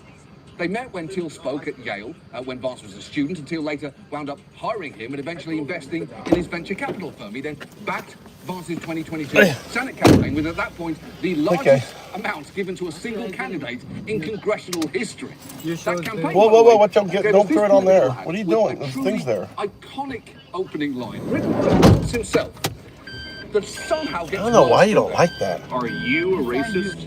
Do you hate Mexicans? Huh? The media calls us racist for I wanted to try. I want to get other They people's censor us, opinion. but it doesn't change the truth. Joe Biden's open border is killing Ohioans, with more illegal drugs and more Democrat voters pouring into this country. This issue is personal. I nearly lost my mother to the poison coming across our border. No child should grow up an orphan. I'm J.D. Vance, and I approve this message because whatever they call us, we will put America first. Why? That's the bitter taste. Has a That's terrible the bitter effect, and I taste. don't think The skin. anything could That's fix why it. Not you even the have to fact that you get could sing the some beginning bitter to the taste. opening of Bohemian It's a little Rhapsody, like and it sounds adult taste, perfectly. you know. The kids don't like it. kids don't like the taste. So if you add alcohol Two in it, questions, by the way. He never ends up answering them. It was during that campaign that Vance made that appearance. But you like it. Yeah, because I have more. I'm more older than them. I know the bitter. I am not a mind reader. They're some kids. Yeah. Really neat. Vance will claim it's because he believed Trump turned out to be a great president in his first term. Others might say he's a powerful radicalizer who saw that the MAGA right was the only What's up, way. James? I'd argue his shift was both opportunistic. Your mother really loved and it too. Your mother loved it. seemed to have journeyed So far it's past age for adults. The adults like the bitter, but the kids don't. Should we drive up or drop you off here? Yeah, that's rough. Huh? We can just drop you off right here. You want to get a snack, Mikey? Which isn't something you want to Right hear there. from your Tinder Help date, that guy out. let alone the fucking vice president. In fact, in many ways, he's become the archetype of the hyper-blind conservative troll, right down to the whole kidding, not kidding, trigger the libs shtick. Just watching Brad doing exactly that at an event a few years ago. I got myself into a little hot water last week because I made what seemed to me a plainly obvious observation that Alex Jones, the InfoWars guy, is a better source of information than Rachel Maddow, the MSNBC gal. Now, some people said, well, Jay, you're just trolling. Well, yeah, of course I was just trolling. But that doesn't mean what I said is in any way untrue. Okay, so with all due respect, which to be perfectly clear is none, saying that Alex $1 billion in defamation damages Jones is a better source of information than Rachel Maddow is just laughable. The man's entire brand was called InfoWars. Also, calling Rachel Maddow the MSNBC gal is off base for so many reasons, including that she does not remotely give off the breezy energy that you associate with that word. Julia Roberts, that's a gal. Reese Witherspoon, definitely a gal. Paul Rudd, such a gal. Rachel Maddow, though, not so much. And Vance went on to expand on what he meant by that. Ladies and gentlemen, the most important truths often come from people who are crazy 60% of the time, but they're right 40% of the time. I'm very close friends with Peter Thiel. I think Peter Thiel is one of the most important sources of non-conventional truth in our society. Peter Thiel believes some things that are considered crazy by opinion makers. We have to get away from this weird tension that we feel in our chest when somebody says, this person believes something crazy, therefore you must denounce them. Believing crazy things is not the mark of whether somebody should be rejected. Believing important truths should be the mark of whether we accept somebody. And if they believe some crazy things on the side, that's fine. We need to be okay with non-conventional people. Okay, so here's the thing. We generally are okay with non-conventional people. I'd argue some of our best people are non-conventional. Cyndi Lauper, Lady Gaga, Barbara Streisand. She cloned her dog and has a tiny mall in the basement of her house. But if Babs came out and said Sandy Hook was staged, you'd be justified in retiring your DVD copy of Yentl. And look, in some ways, that is a very convenient argument for hanging out with odious people. Relax, I don't agree with everything they say, just the important truths. But it's worth knowing just how closely aligned Vance is with some pretty extreme thinkers. He's close friends with the conservative writer Rod Dreher, who said, among other things, that LGBT activism is the tip of the spear at our throats in the culture war. Vance also wrote a glowing blurb for a book co-written by the far-right activist Jack Posobiec, who promoted the Pizzagate hoax, a book, by the way, called Unhumans, a term that it uses for people on the left who, it says, undo civilization itself. He's also expressed admiration for Curtis Yarvin, a self-proclaimed neo-reactionary, who's not only said things like, we should put the church blacks in charge of the ghetto blacks, he's also argued for a policy he called RAGE, require all government employees to seize and consolidate power. That thought clearly made its way into Vance's head and then straight back out of his mouth during this interview. There's this guy, Curtis Yarvin, who's written about some of these things. I think what Trump should do, like if I was giving him one piece of advice, fire every single mid-level bureaucrat, every civil servant in the administrative state, replace them with our people, and when the courts, because you will get taken to court, and then when the courts stop you, stand before the country like Andrew Jackson did and say, the Chief Justice has made his ruling, now let him enforce it. Yeah, not ideal, and what many people do erroneously think Andrew Jackson said that as part of the run-up, incidentally, to the Trail of Tears. There's no evidence that he did, and if we're going to completely make up Andrew Jackson quotes, how about this one? The Chief Justice has made his ruling, now let him enforce it. Also, I really hope in the future my fans are cool. If my historical legacy is two fish-lipped weird-beards growing out about me on a podcast, do me a favour, dig me up and kill me again. And it's worth noting that in Vance's vast amount of time online, he's ended up promoting some flagrantly racist bullshit. It tends to get forgotten, but Trump's whole they're eating the dogs, they're eating the cats meltdown in the presidential debate came after Vance elevated a false rumour that Haitian immigrants in Springfield, Ohio were eating people's pets. And after it all blew up, and it became clear that the whole thing was total nonsense, Vance doubled down in a pretty revealing way. When you have a lot of people saying, my pets are being abducted, or geese at the city pond are being abducted and slaughtered right in front of us, this crazy stuff. And again, whether those exact rumors turn out to be mostly true, somewhat true, whatever the case may be. This is insane. Caitlin, Listen. This town has been ravaged by 20,000 migrants coming in. Wait. Healthcare costs are up. Tommy. Housing costs are up. Communicable diseases like HIV and TB have skyrocketed in this small Ohio town. This is what Kamala Harris's border policies have done. I think it's interesting, Caitlin, that the media didn't care about the carnage wrought by these policies until we turned it into a meme about cats. Okay, first, just a quick shout out to this look on Caitlin Collins' face. Because her eyes are saying what we are all thinking there, which is this guy for fucking real right now? Second, you didn't turn it into a meme about cats. You shared misinformation that turned a whole town upside down. And it wasn't even the fun kind of misinformation, like when that same summer, everyone got convinced J.D. Vance had fucked a couch, a theory that went so viral, it led to us calling Vance's team and asking, has the senator ever had sex with the couch? To which, by the way, they hung up on us. We then emailed them the same question, as well as asking, what about sex with a latex glove stuck between two couch cushions? Has senators ever had sex with any other furniture or household items? And anything else you'd like to add at this time? And they still haven't responded to us, which isn't exactly a resounding no, is it? And it's not like it is hard to deny that you fucked a couch. In fact, if you email, has John Oliver fucked a couch, at hasjohnoliverfuckedacouch.com and ask if I have fucked one, I promise you'll be emailed right back with an answer of, no way. Anyway, that exchange is basically J.D. Vance in a nutshell. He told a racist lie he found on social media, doubled down, then tried to play the you elites don't get it card to huff his way out of the whole thing. And at this point, it's probably worth talking about where J.D. Vance's political evolution has taken him, because it's pretty grim. On immigration, he's argued that while he bears no personal animus toward immigrants, they're the cause of many problems Americans face. He's claimed we're bankrupting a lot of hospitals by forcing them to provide care for people who don't have the legal right to be in our country. And he said that illegal aliens compete with glass Americans because to you can't scarce turn homes. glass He's away. one of the You have most to deal with the significant glass. drivers of home Don't leave prices it in the the car. country, It's your to assertions, by the responsibility. way, Put it in your that bag have or been something. soundly Put it in your pocket. rejected Put it by up here. experts. Then get thrown And when away. he's talking about Then I got to immigrants get rid of it at to the house because it's going on a box. conservative Really audiences, annoying. slip all the way off.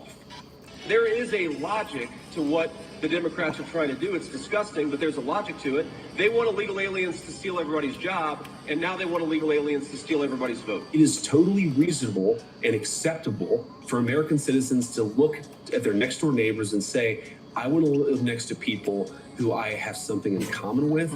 I don't want to live next to 4 families of strangers. Look, the thing on immigration is that no one can avoid that it has made our societies poorer, less safe, less prosperous, and less advanced.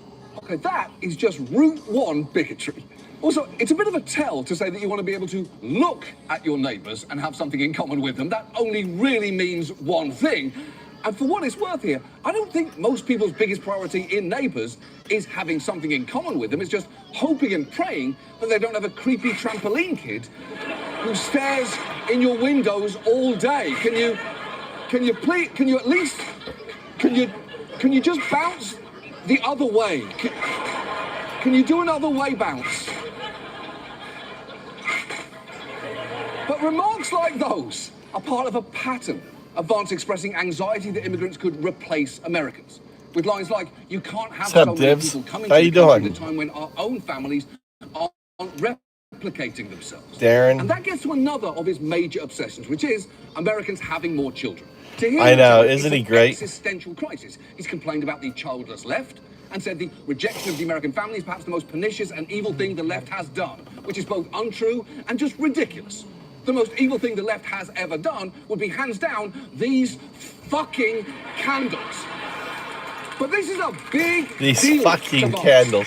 Over the years, That he's a repeatedly Biden focused candle. on prominent Democrats who didn't at that point have kids, among them AOC and Pete Buttigieg, to draw some sweeping conclusions.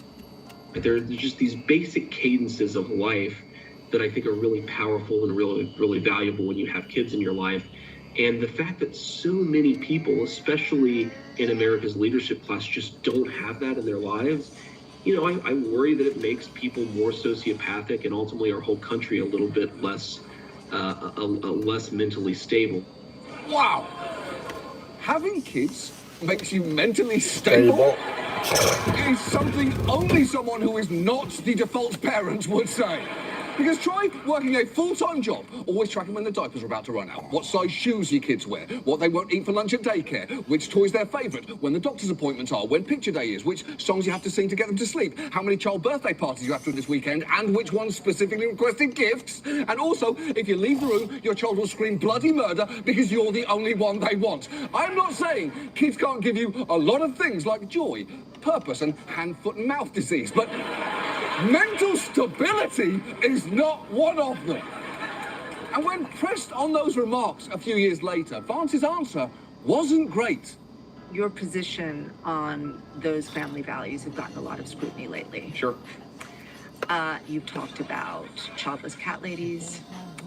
You've called childless people sociopathic, psychotic, deranged. And I know that you've said that those comments were sarcastic, but it's hard to hear those words entirely as a joke. What do you actually think of childless women in society? Well, as I said when I made those comments, look, they were dumb comments. I certainly, I think most people probably who watch this have said something dumb, have said something that they wish they had put different.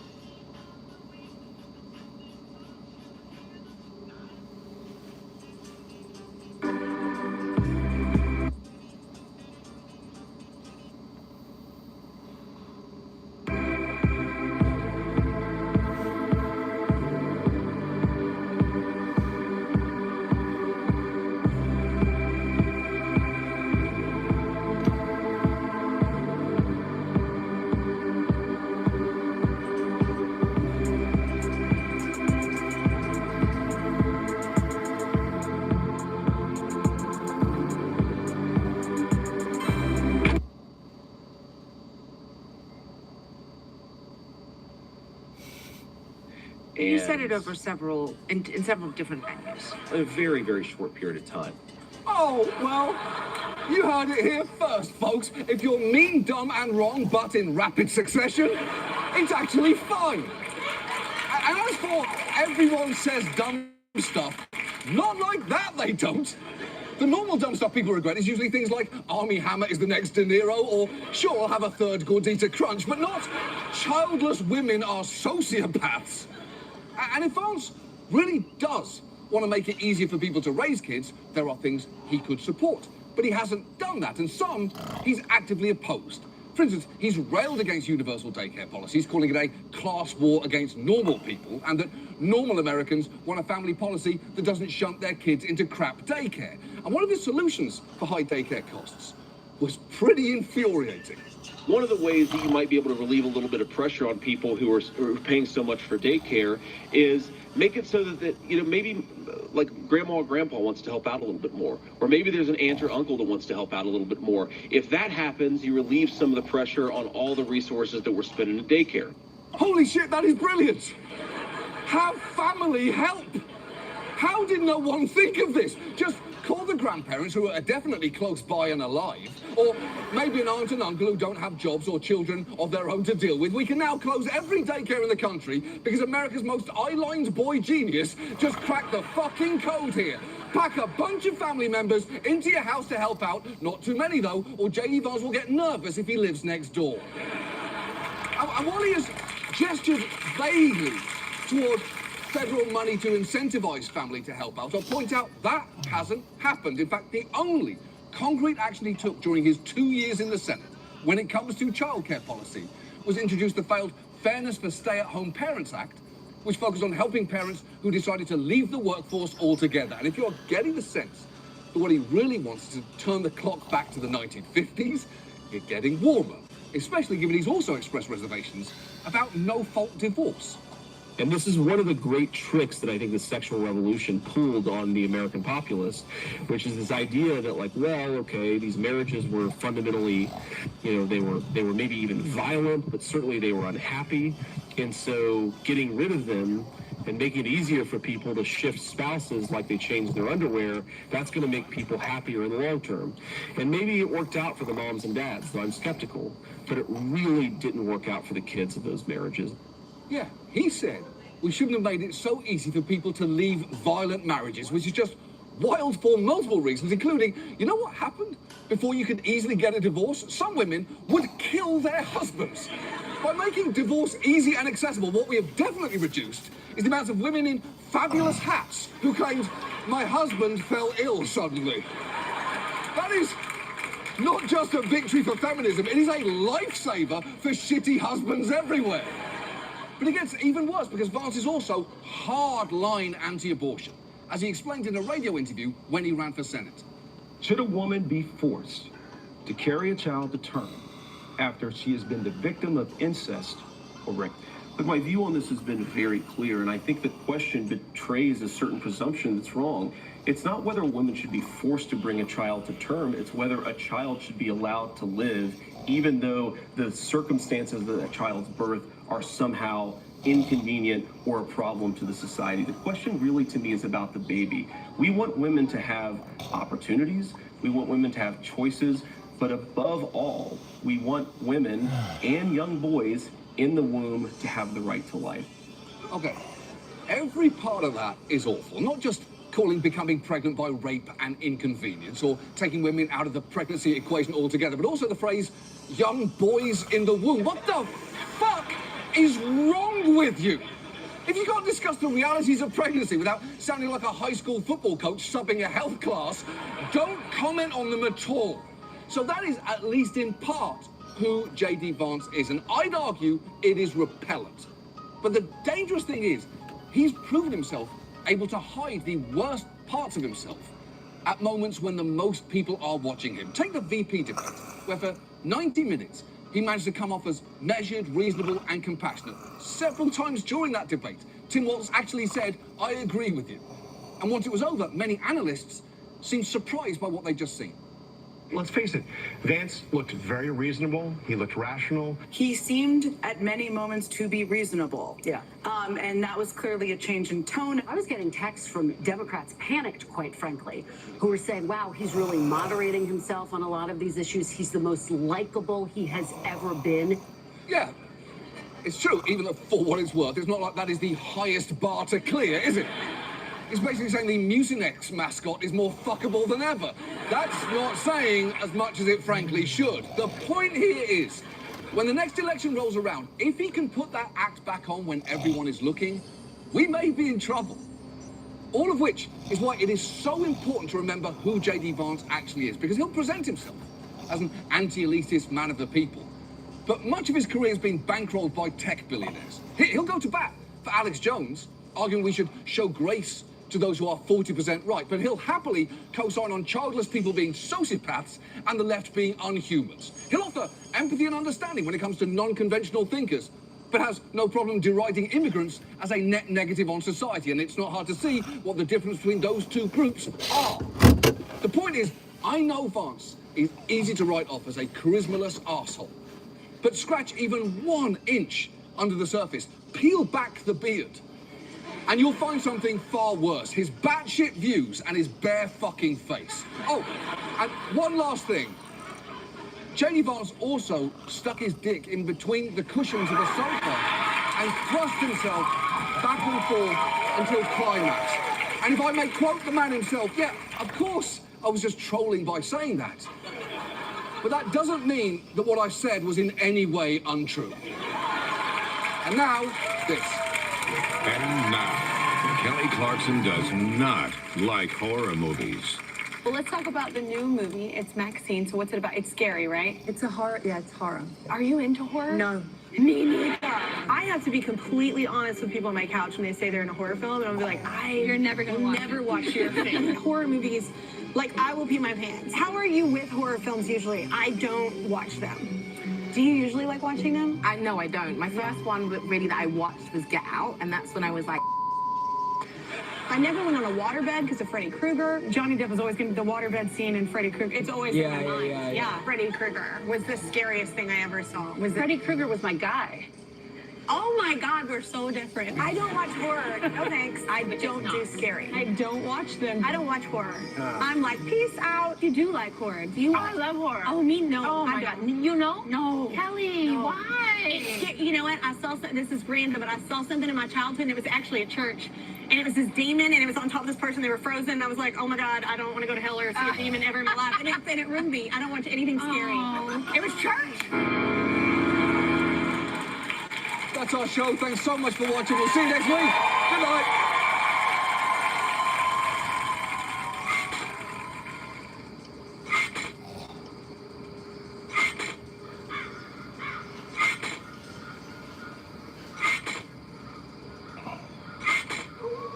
Ask your brother if he's walking down to the gym or if I'm driving him, will you? Well, why he can walk? Just walk. I want to go home though. Alright, let's just go. Does he have his bag? Is that your bag or his bag? My bag. Oh, he has his bag. Shit, I've been waiting here for fucking Tommy. He's walking down to the gym. Why did I say to? What? Why did I say to? I don't know. I thought he was coming back.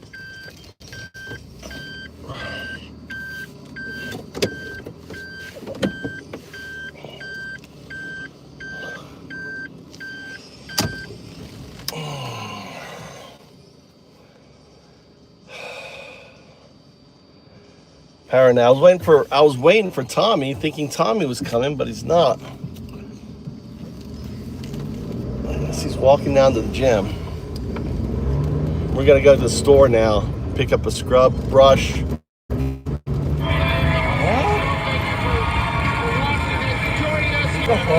We're headed to Genki on the way home. We're gonna stop in because I gotta get a scrub brush.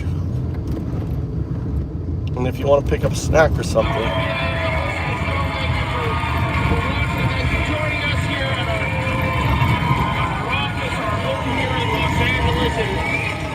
Where the Oscars are happening on Sunday. Did you see all the stuff right across the street? It's going to be hot on Sunday. Guillermo, you will be on the red carpet on Sunday? I will be there, Jimmy, with water and a lot of tequila. Good. We need to protect you from the heat. You know, they're saying it could get up to 200 degrees on Sunday. You know that's terrible. That's right. Remember that butler Diddy used to have? The guy who held the umbrella over his head?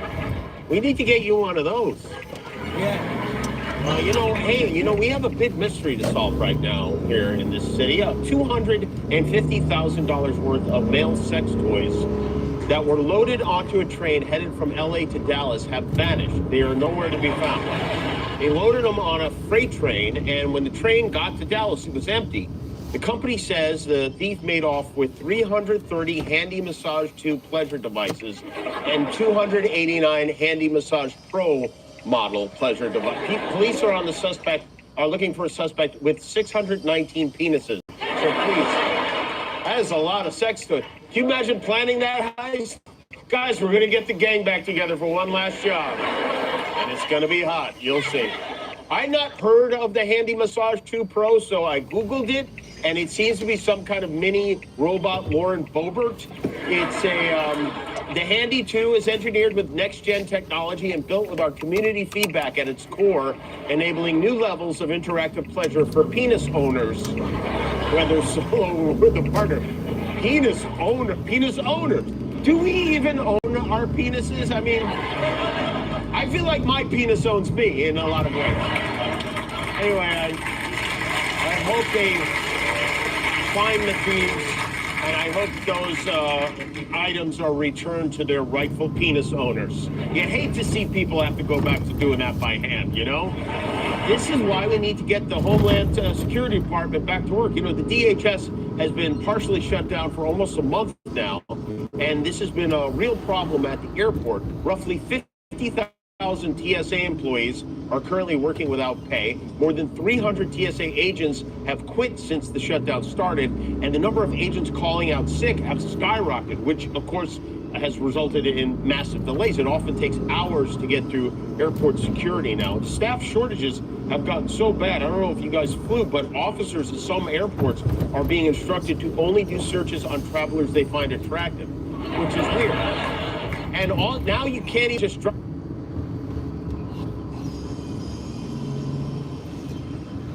Oh, let's see here.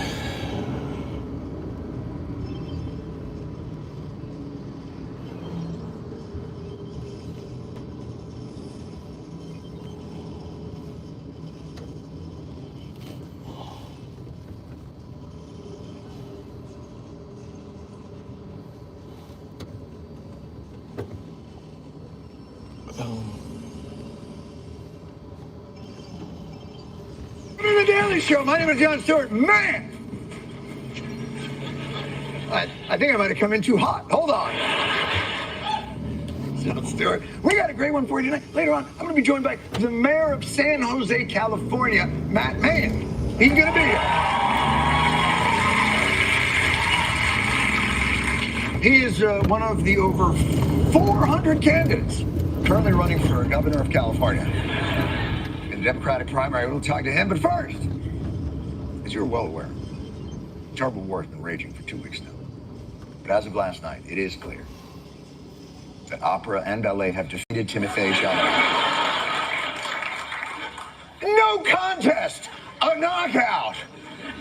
Even before they brought out prima ballerina Misty Copeland in the middle of the Sinners performance, right in front of him.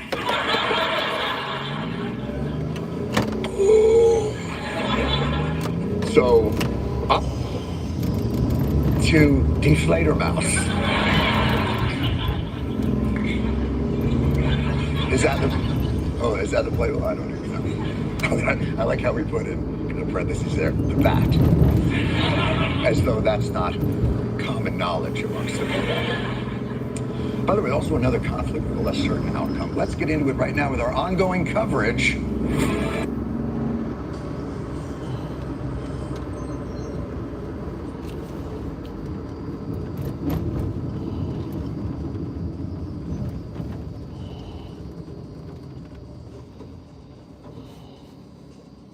I literally learned Python by playing a game on my phone every morning on the bus.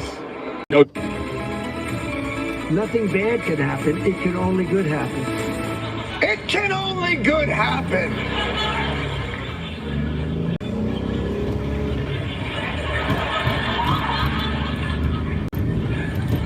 As many of you know, war is God's way of teaching Americans geography.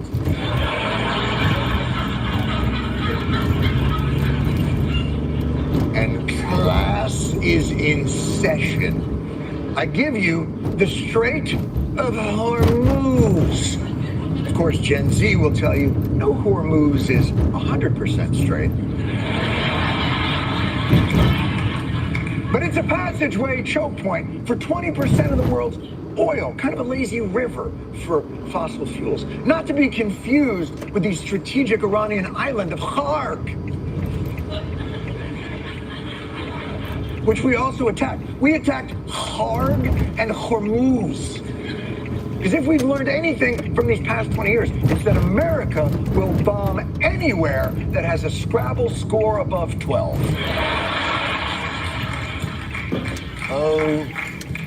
Oh, we'll get to you, Uzbekistan.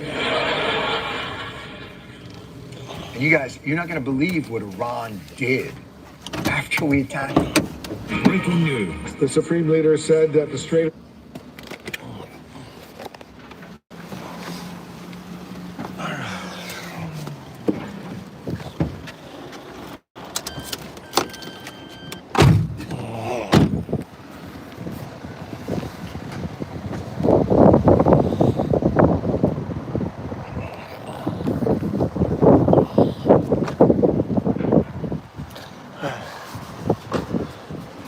Fukui, Japan. Look at that.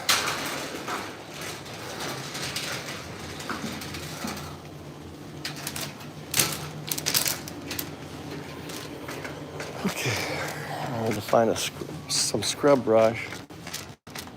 I need to go to the where is the soap? Soap down here.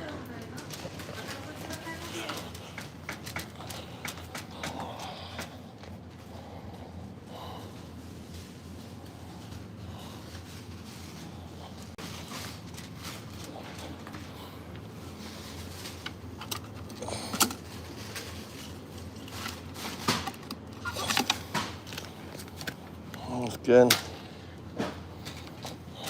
His logbook.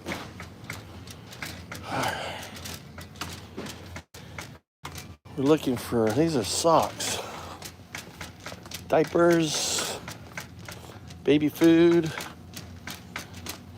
diapers, baby food. So glad I don't have more diapers and baby food anymore. Shit, it's down here. Down here. Here's some shit here. It's cleaning. Oh, that's what we're looking for. This is... I wonder if I could use this. This may be good for cleaning.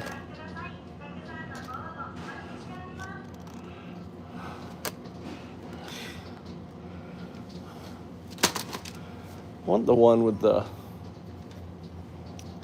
I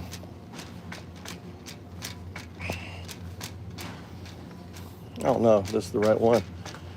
Where's the,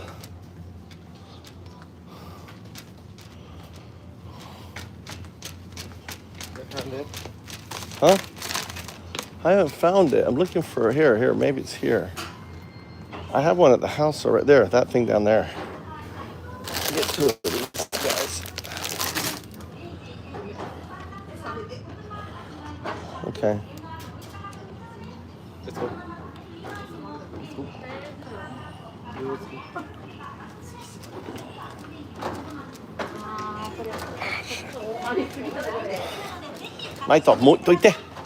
I'm trying to go. Oh, I need chocolate too. You gonna make it again? Don't be eating my shit. We're selling it. Don't be eating my chocolate ever again.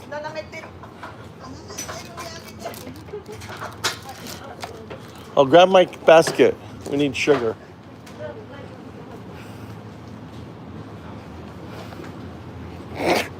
Mikey hated it. I gave it to his friends to eat. He was like, "We're gonna make that again?" Oh my God, he hates it. Was it sugar?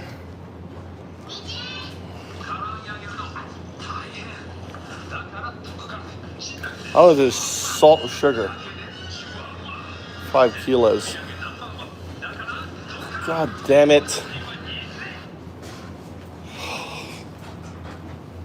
I gotta go toilet. So Coco.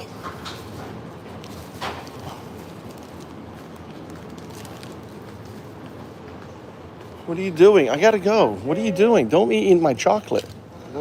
Don't be. I gotta make chocolate. No, you don't need to make shit. You know what I mean? Why do you need to make chocolate? You already ate my chocolate.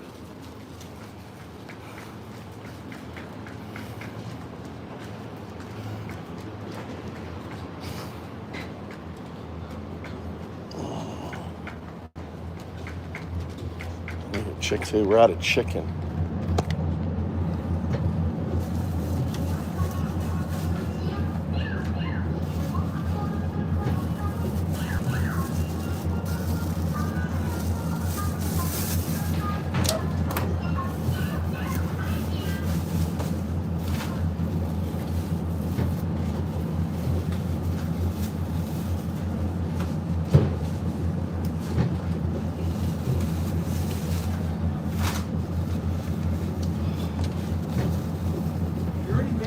Stuff for your girlfriend. What are you making more stuff?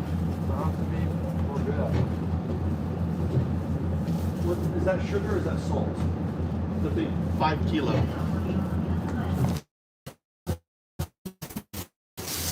The 5 kilo. No. That there. What's that there? I don't. This is sugar. What's the big bag? This is salt. That's salt? This is sugar. I want that. I want brown sugar. Get 5 of those. I get 3 of those. We can get this one. Huh? But it's small. It's half. 400 grams. It's 1,000 grams. 1, 2, 3, 4, 5. That's 500.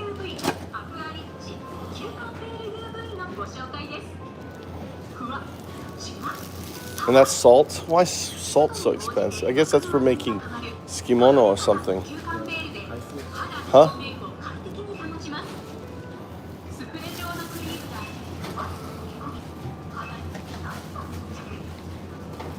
Yeah. We quit milk. No more milk. Huh? Just, we don't need to eat it, drink it. It's expensive.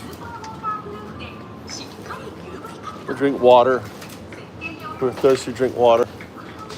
And make yogurt for cereal. Well, don't make yogurt too, though. Huh? Don't make yogurt too. Yogurt's healthy. Yogurt's good for me, for my body.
We need to learn how to make cookies instead of buying cookies. You should learn how to make cookies instead of buying them. お釣り、クレジットカードの取り忘れにご注意ください。ありがとうございます。またお越しくださいませ。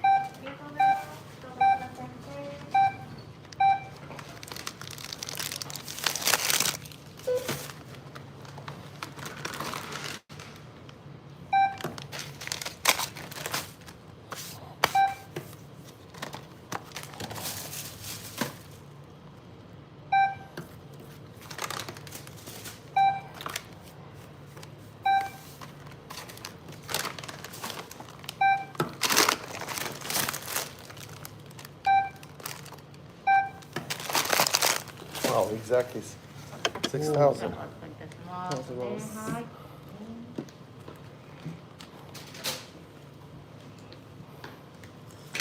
I've never seen that before. Exactly on the even number.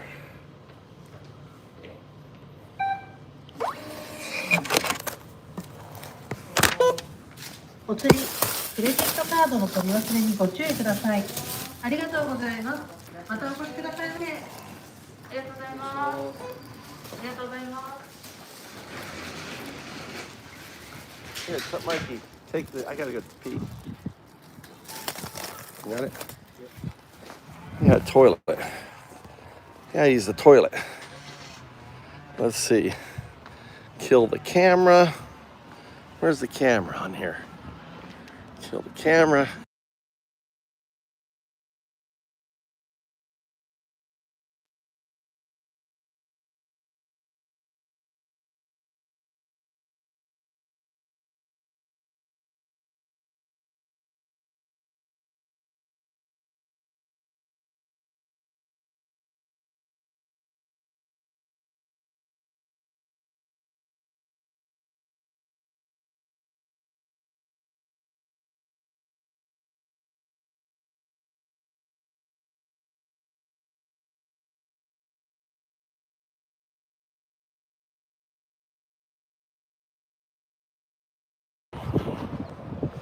Ah, that's good.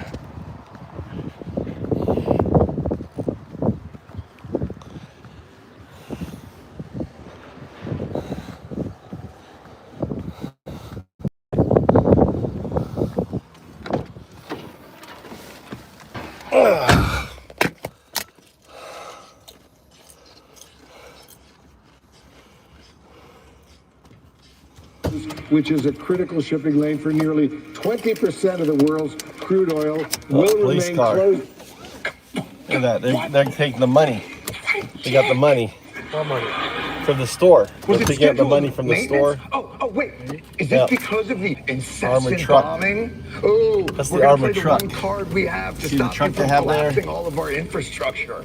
Real mature. Well, you know what? Close it. See if we can. Gas prices up, diesel prices up, Armored. jet fuel prices up. And in some quarters, you're beginning to hear whispers of concerns over the R word, recession. Come on, open it back up. Come on. How dare Iran and their existential fight for existence inconvenience our commute? And by the way, the R word? Oh, this whole thing is the R word, all right.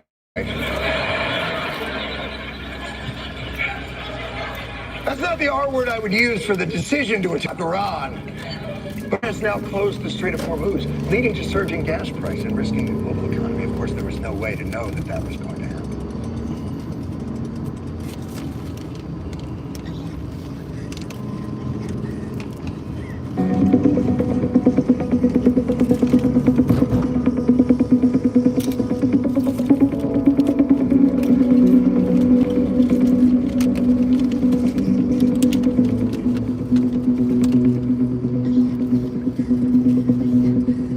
General Dan Kane, the chairman of the Joint Chiefs of Staff, warned President Trump that Iran could close the Strait of Hormuz. President Trump acknowledged the risk, but told his team that Tehran would likely capitulate before closing the strait.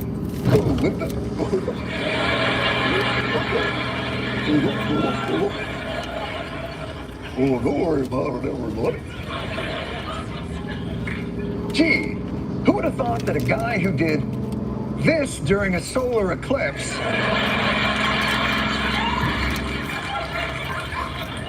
would ignore a warning? By the way, my favorite part of that, he looks up at a solar eclipse 3 times. That hurts. Yep. But not to worry, this sudden bottleneck in the world's oil supply, it's not a big deal. It's barely closed. The only thing prohibiting transit in the Straits right now is Iran shooting at shipping. It is open for transit should Iran not do that. That is so fucking dumb. It's cloud just because Wombat's shitting at him. If Red stopped, it wouldn't be cloud. Other than Epstein, it's a wonderful island. Other than Epstein. It's open except for the shooting? Come on, man. So right now, the ships cannot make the passage because they're being attacked. And the risk is too great. But there were some mines that have been laid. It's going to take a lot of foresight and planning to thread this needle. Come up with a strategic plan. Luckily, I think the president has one. I also asked the president about the rise in oil prices, $100 a barrel. And he said these ships got to go through the Strait of Hormuz and show some guts. Show some guts, Captains Philip. I know you may not want to sail the slowest moving vehicle on Earth, packed with the most flammable liquid on Earth, through the most active war zone on Earth. But on the other hand,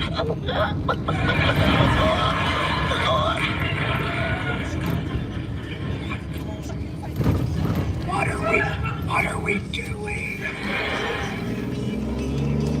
You know, maybe there's an easier solution to the myriad difficulties that have risen for the East. And the administration, Al. It seems light on plans for the inevitable unforeseen consequences and contingencies. The Trump administration is threatening to go after U.S. TV networks for their coverage of the war with Iran. Yes. Yes. That's the solution. What if we just didn't hear about it? We've got 2 choices. Do this war better, or make sure that the news networks only tell you that we are doing this war better.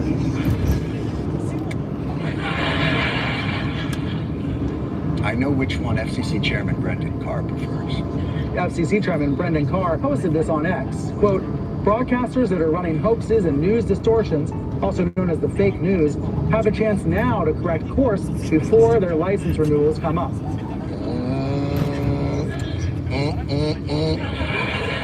No, he didn't.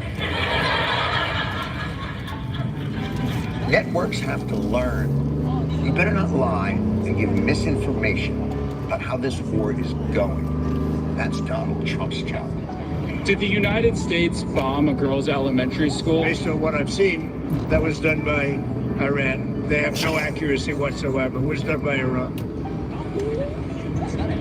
He's going to lose his president license. Unless he moves to basic cable. Jump in, Donnie, the water's warm. To be fair, the administration isn't just criticizing how the media covers them. They're being constructive about it. Allow me to make a few suggestions. So people look up at the TV and they see banners, they see headlines. For example, a banner or a head, Mideast war intensifies, splashing on the screen the last couple of days. What should the banner read instead? How about Iran increasingly desperate? Slow down, I'm writing, hold on. Does desperate have it? So smart. You know, you should be doing that. Like, instead of the Strait of Hormuz is closed, like they put up there, why not just say 99% of world's waterways now open? And by the way, news organizations, what's with all the depressing footage of things being blown up and people running away in terror? Surely there's a more uplifting version that honors our greatness. Iran has claimed responsibility for that hit. They said they used underwater drones to strike the oil tankers. Video showed enormous fires following the impact.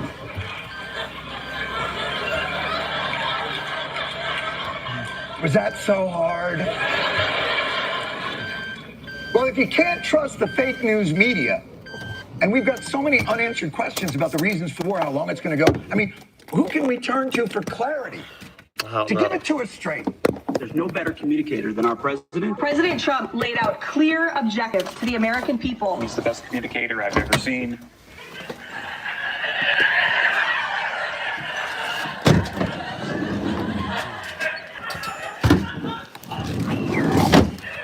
Why am I allowing myself to get all confused and flustered? Why don't we just go to the source? All this time we've been relying on independent sources or outside observations and analysis, when the truth and the clarity have been staring us in the face all along. So to clear up all the confusion of this war, to clear up all the confusion about this war, I've assembled an expert panel to help explain what the war is actually about in a lucid and clear-cut way. So please welcome to the program President Donald Trump, Donald J. Trump, DJT.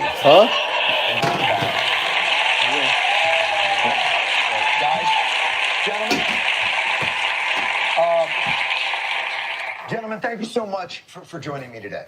It's great to be here and great to be back. It's a great honor to be here. I just want to say it's a pleasure to be with you. I have no idea who you are, but that's okay. Good one. But all right, let's get right into it. Look, let's just start with the basics. There's been some confusion over whether or not we are even at war. Can you clarify for us if America is at war? I'll start with you, Donald Trump. This was just an excursion into something that had to be done. Okay, all right, thank you. It's not a war, it's an excursion. President Trump, do you agree? This is an excursion, a little excursion, and I think it's only that. Okay, so it's actually like a minor, just like a walkabout, like a bit of an exploding amble, if you will. John Barron, how is this excursion going, this little Susan of... We're winning the war by a lot.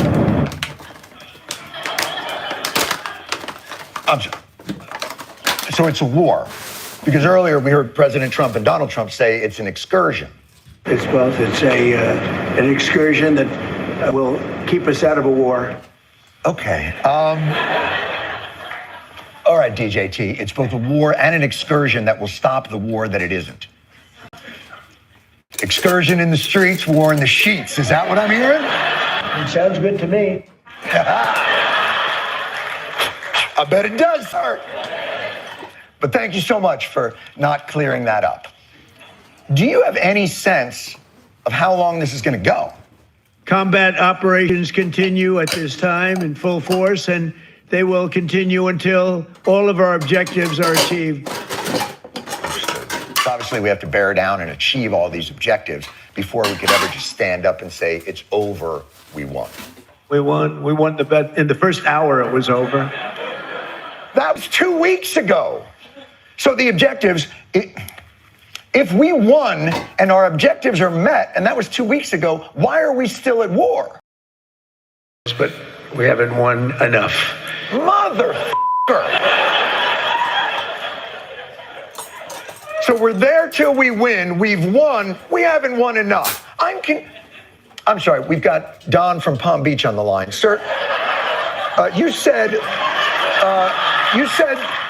the war will end when we achieve our objectives, and they're very clear, and that, but not won enough. Sir, if you can, how will we know then when we've won enough? When I feel it. When I feel it in my bones.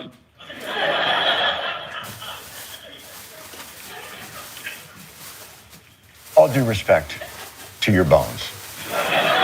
But should we really be giving them more responsibilities? Seems like they've got enough on their plate with the getting you up and down the stairs thing. Gentlemen, I don't mean to be pessimistic, but I can kind of see why we're having trouble keeping the Strait of Hormuz open. In fact, there are some naysayers out there. I want to read you a tweet. Guys, I want to hear your response to this. This is a tweet from Donald J. Trump at Real Donald Trump. Here's what he says. Hopefully, China, France, Japan, South Korea, the UK, and others will send ships to the area so that the Hormuz Strait will no longer be a threat. How do you guys respond to that?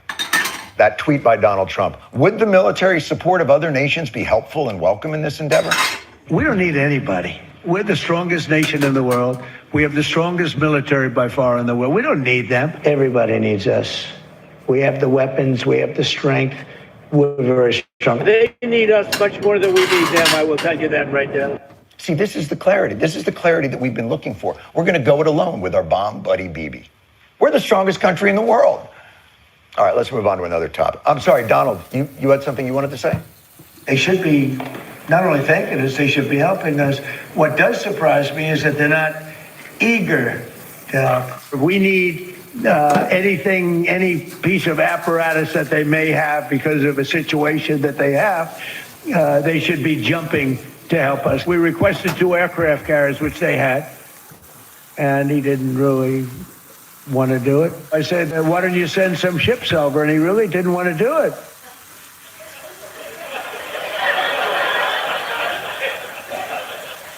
So to sum up, if I can, we don't need your help. We don't want your help.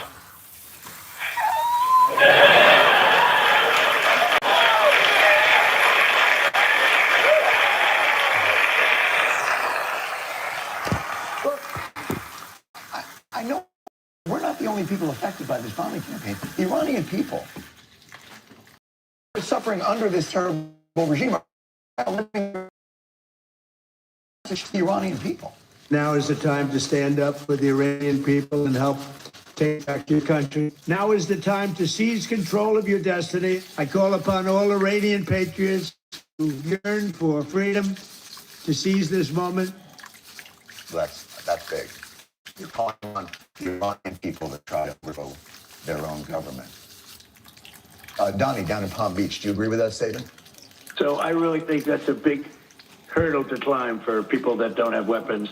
Who's going to do that? They literally have people in the streets with machine guns, machine gunning people down if they want to protest, okay?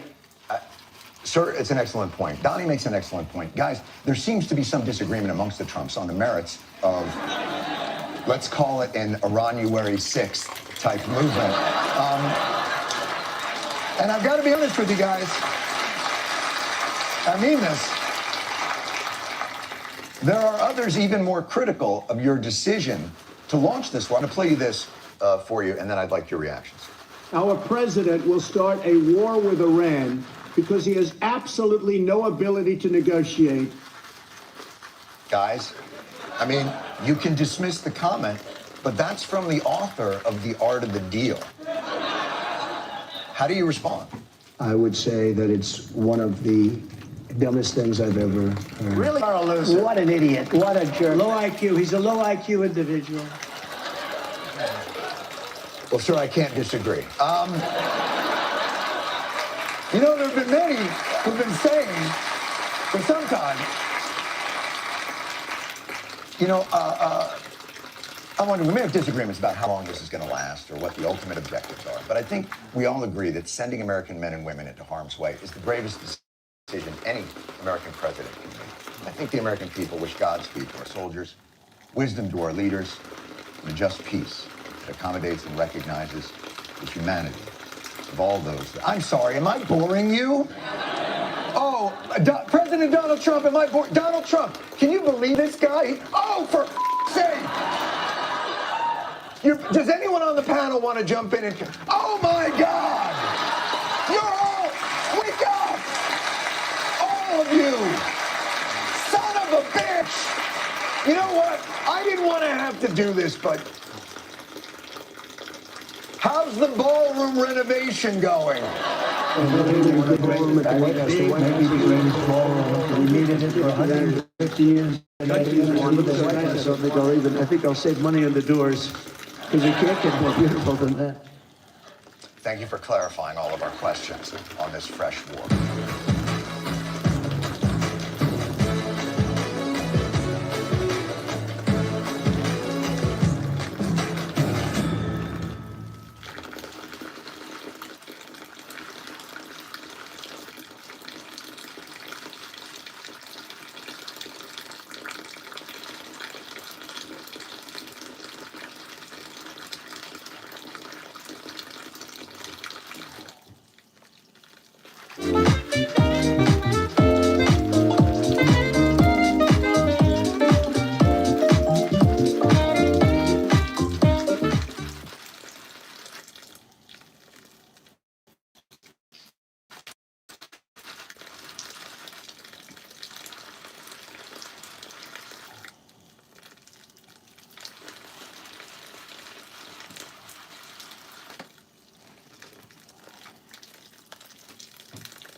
What is this homework sentence?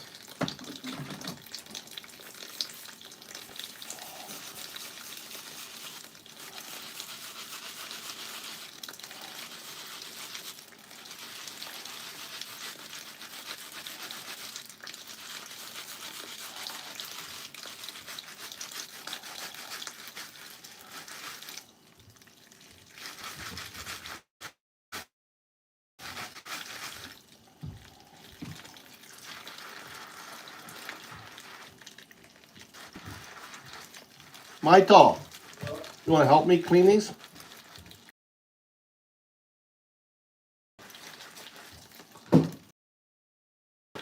Hey, just help me about it. See how well you do a job.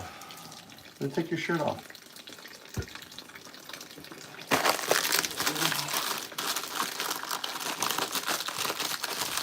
Here. Let me train you. And put a little soap on it. And just do I do a circle. Yeah.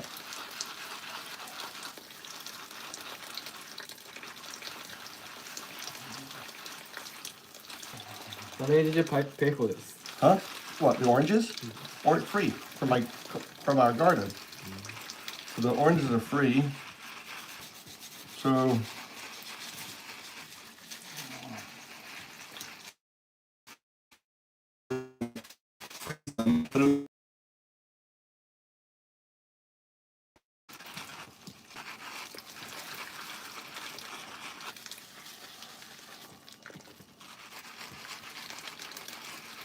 That's okay?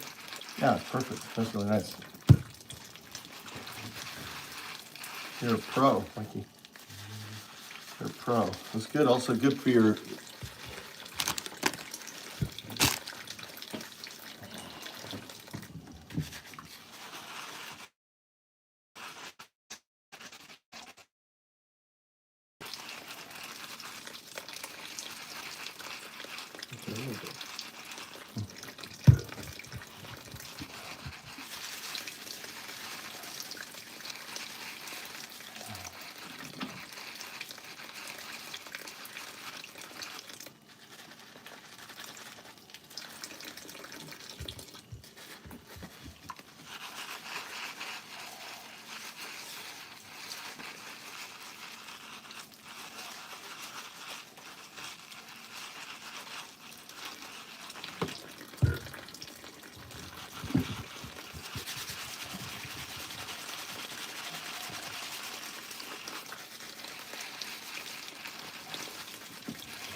The hand one, this one's better because you can get a stronger push on it. I don't know. That one doesn't pass quality. No, just do it in there. Huh? You don't. Just take your time. If you find a hole like that, if you just work it, it's not a rush job. What? Right there, look. Watch. Let me.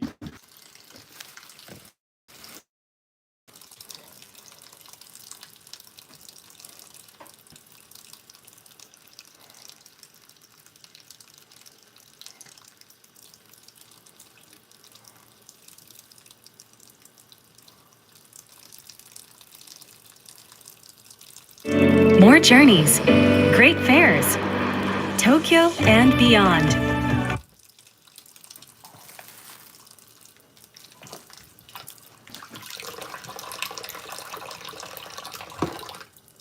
What happened? Did it die?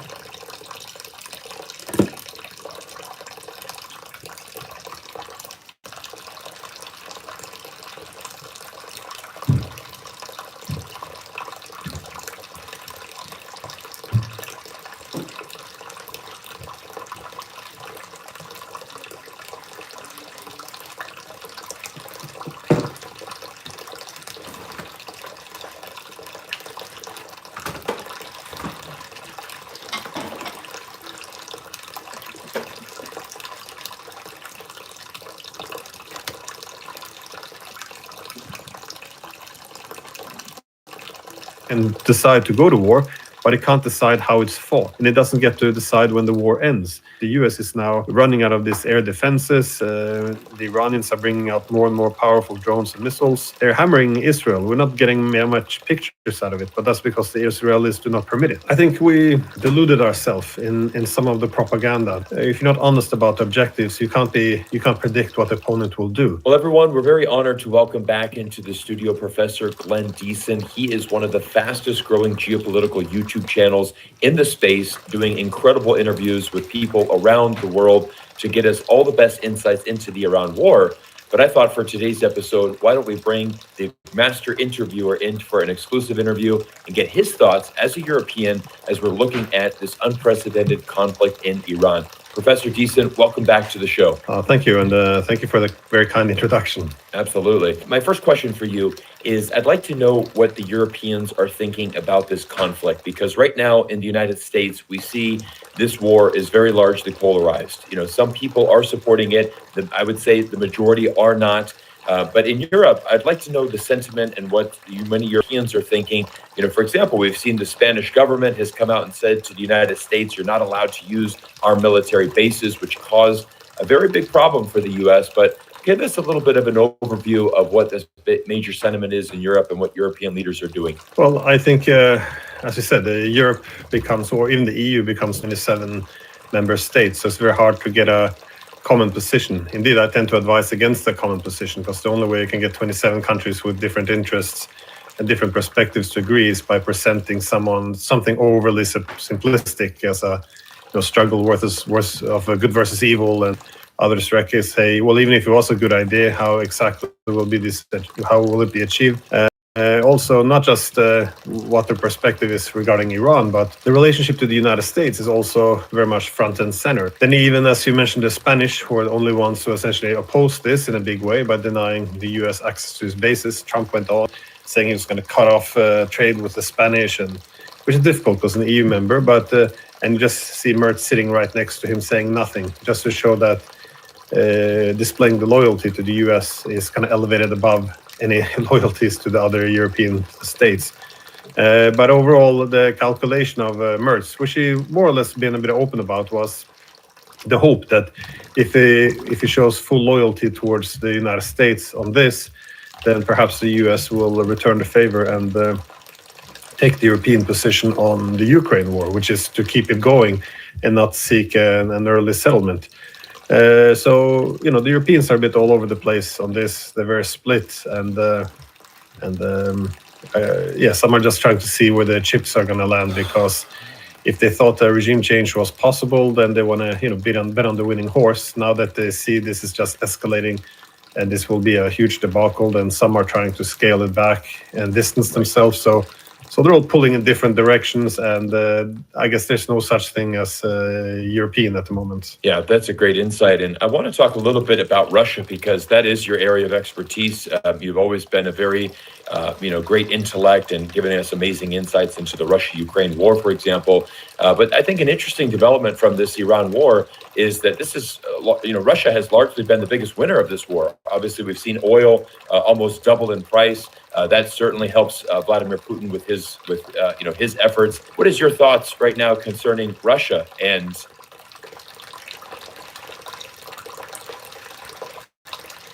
で、これね、驚いたことが一個あって、山の裾のところ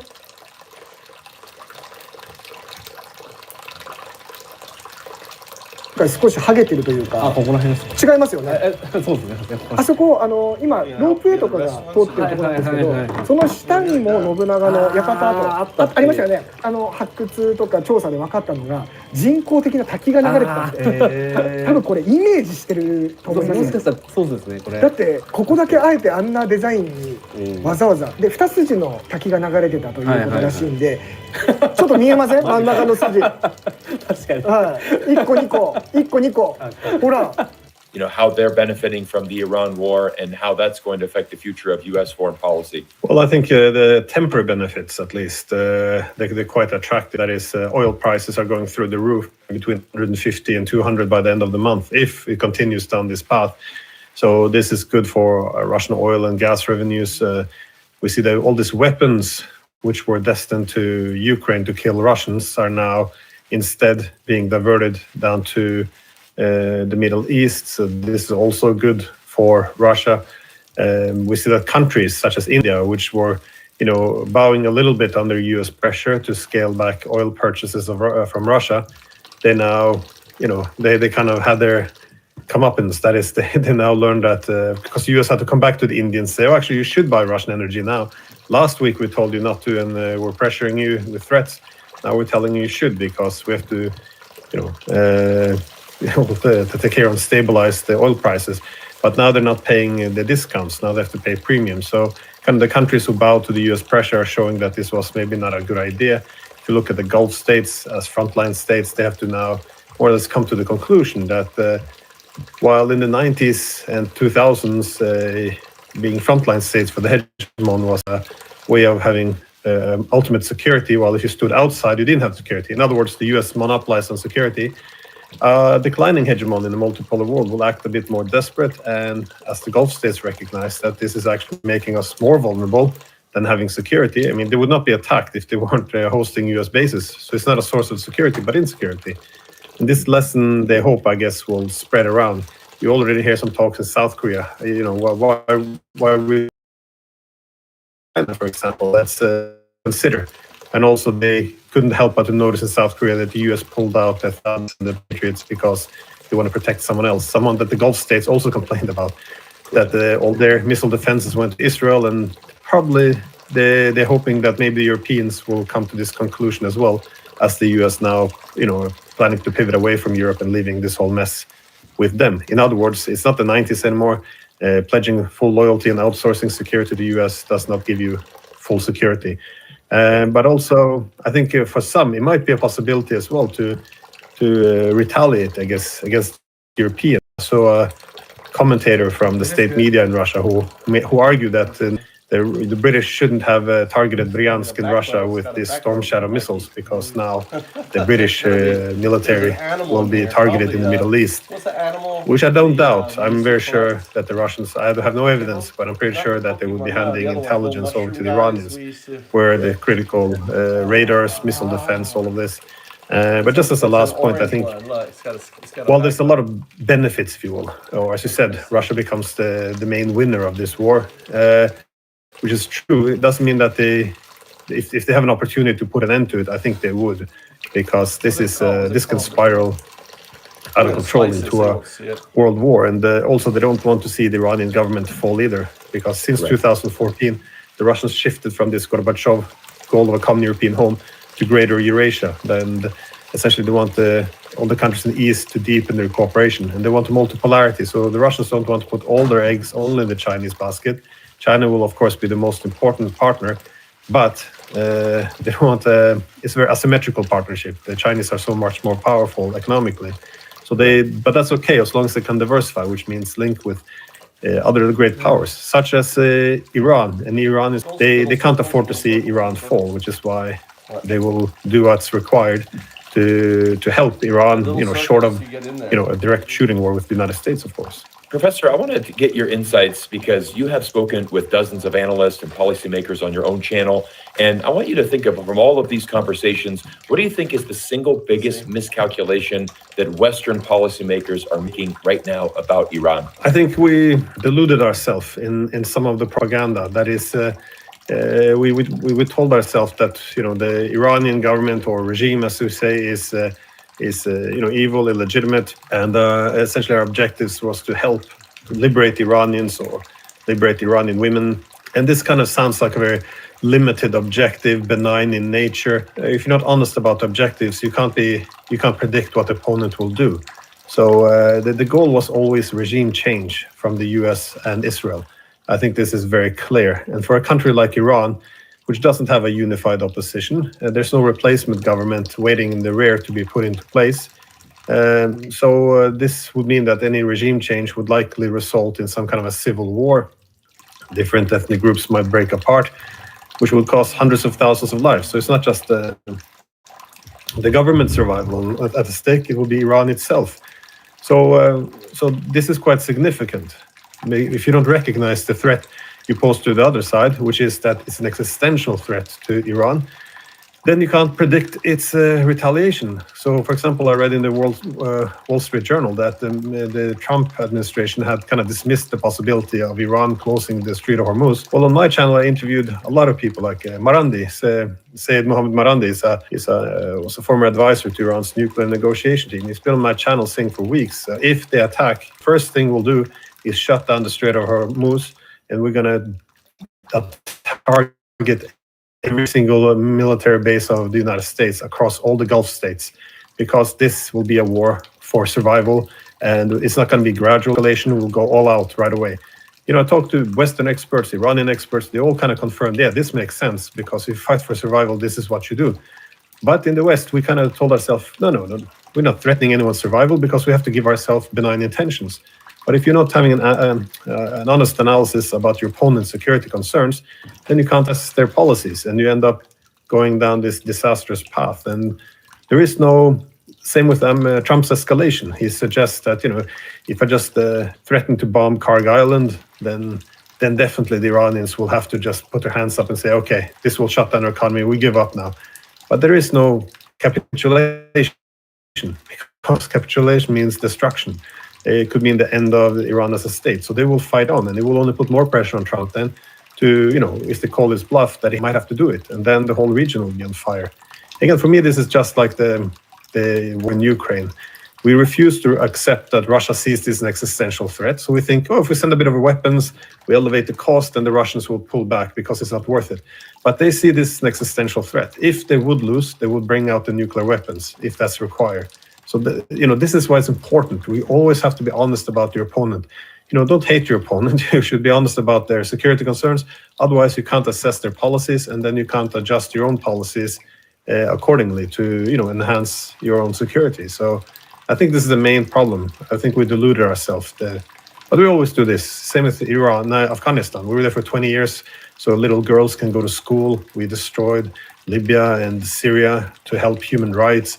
I mean, we always have this, you sell a war as always being in the service of humanity, but you're not supposed to believe this. This is the propaganda part. So once that prevents you from proper analysis, I think you run into some deep trouble. Let's talk about specifically this military operation. I think that we're looking at the United States.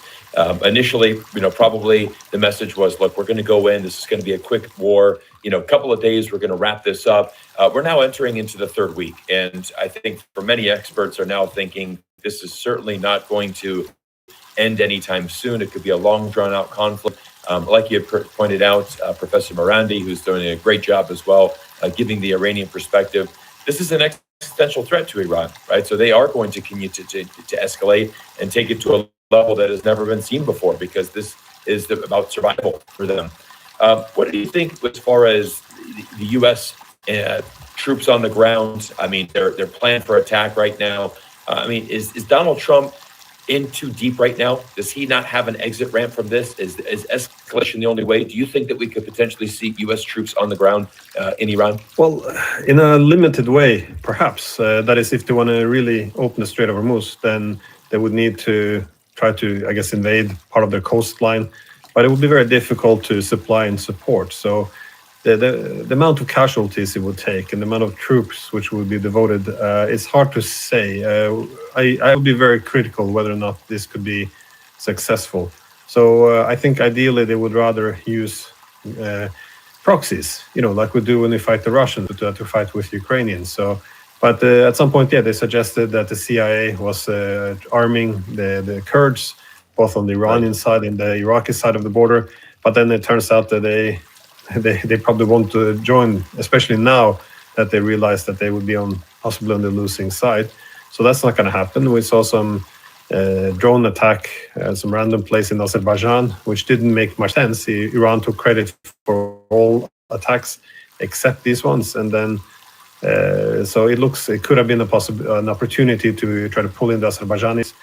But Azerbaijan said they would retaliate, but now they're sending humanitarian aid to Iran instead. So you also comments from Turkey, because there was one ballistic missile which were heading towards Turkey, and the Iranians insisted, no, all these things in the Gulf state, that's us. This is not us. And then And the security chief, someone in Turkey, said something along the lines that, well, they followed a different flight pattern than other ballistic missiles, which almost reads as if I don't think necessarily it was the Iranians either. So there is no recruitment of proxies to do ground troops. So if the Americans want to do this, they have to send their own men. And I think Trump has a bit of an aversion to this because he wants quick, short-hanging fruit. That's what he wants. The way he pressured Panama to give concessions, he had one-day operation in Venezuela. When things didn't work out in Yemen, he just said, okay, well, we declared victory and went home. So I think, same as Greenland, the Europeans pushed back too much and then he kind of walked away. So I think this is what he's going for. So I don't expect him to want to send like hundreds of thousands of troops, especially now that he's fighting Russia and possibly China at the same time. It just seems like a very bad bet. But overall, I think it was poorly planned and ヤフーフリマいいじゃん。手数料最安。ヤフーフリマは手数料たったの 5%。手数料最安。ヤフーフリマは利益すごい。だから手数料最安。ヤフーフリマ1000円相当もらえる。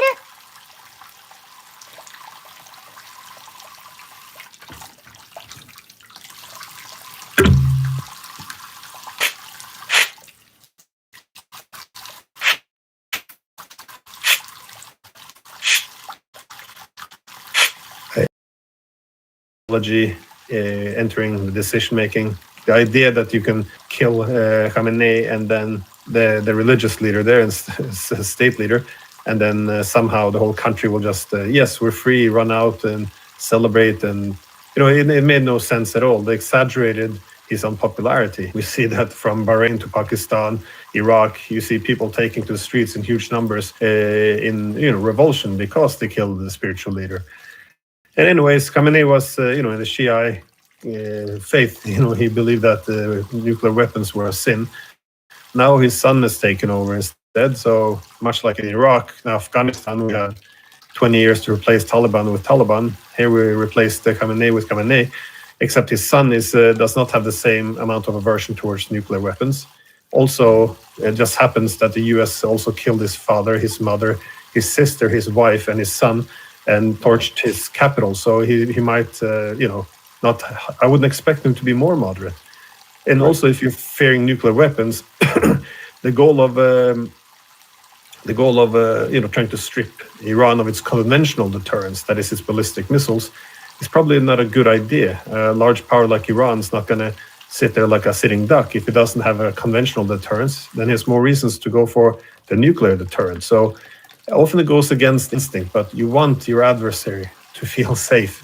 You want them to have a conventional deterrence. If they don't, they get desperate. When countries are desperate, then they will go for ultimate deterrence, which is the nuclear weapon. So I think, this was foolish on so many levels. But again, the narrative which runs through the media and the political class is, well, he's a bad man, the regime is bad, why would anyone oppose bombing them? It doesn't, this is very simplistic. It is simplistic. And I think that's why we have these YouTube channels, to make sure that we can get beyond the headlines and beyond the propaganda and get down to the actual core problems here. Much like you had pointed out for many years with the Russia-Ukraine war, we have to recognize our enemies, legitimate security threats, right? If another country is saying this is an existential threat, they're going to respond differently than if it was just a minor security threat. Seems very basic. Unfortunately, our foreign policymakers don't understand that. Professor, I want to go to Israel, and I'd like to get your thoughts on Israel's involvement in this war. A lot of people in America right now, the sentiment is that this is largely America defending Israel. We're doing Israel's work. We are actually putting American lives are dying on the field right now, in support of Israel. We have guys like Senator Ted Cruz, very, very vocal about being, putting Israel's interest above the United States. And with Senator Lindsey Graham, they do not shy on that take. I'd like to get your knowledge on, what is Israel's involvement in this? Are they getting hit quite heavily right now? What is the situation there? Well, first, part of the problem here was the narrative. Usually when one goes to war, one, not just do the war planning, but prepare the war narrative as well, make it simplistic and make sure that everyone's marching, in the same tact. This wasn't really done here. I think they even actually expected there to be a quick regime change and then everyone would, who wouldn't celebrate because you're not allowed to say anything positive about the government. But there was no good narrative why they went in, what was the reason, what were reasonable objectives. It's very hard to see this was not about Israel. I mean, Iran is not a threat to the United States. One can talk about, yes, in the future they will develop missiles which can reach the US. They don't have these missiles. Threats are capabilities and intentions. They don't have the capabilities. Also, they don't have the intentions. This attempt to sell the Iranian government as this completely irrational government, just crazy mullahs wanting to destroy the world. It's not real. And so the only logical thing here seems to be that this was pressure by Israel. And you don't need, if you go on YouTube, you can find Netanyahu since the 1990s trying to push every American president to go to war with Iran. Luckily, they all had the common sense that this would be an unmitigated disaster because you can't control all of the different variables. So they didn't actually do this. But you saw, for example, Rubio. This is also the best example of why the narrative was so broken, because once they realized that this war would not be a success, that means someone will be held accountable. And then people will ask, what about legality? How is this legal? And then you have some magical words you can use for it to be legal. You can say imminent threat. If there's an imminent threat, then you have the right for a preemptive strike. But of course, it was the United States that put its troops around Iran, not the other way around. But his argument was, well, Israel was going to attack Iran, and then it was very likely that Iran would retaliate against American forces, which are now built up in the region against Iran, which was already a weak defense. But then, you can ask the question, which they did ask him. So then Israel pulled us in this war. That's what Rubio said. But then he said, no, that's not what I said. So, you saw this. So everyone knows that this was Israel who wanted this war. And I think this points to also the wider problem with which Israel has had, which is kind of reaching a critical point, is what is security for Israel? Is it to make compromises and peace with its neighbors, or is it just to have max deterrence and impose its will? Well, Israel used to be more compromising in the past, but after the Cold War, when the U.S. was the only center of power in the world, the U.S. embraced a hegemonic strategy. It was built into the national security strategy. That is, security depends on global primacy. No one can challenge the United States, and then you won't have great power rivalry, because there is no rivalry. There's only one power. This was the strategy, and then of course the hegemon doesn't have to make any concessions. It can impose its will everywhere in the world. Well, what did this mean for Israel? It was also an opportunity. And that's what we saw this in 1996, which were a lot of the Israeli hawks who wrote this paper for Netanyahu.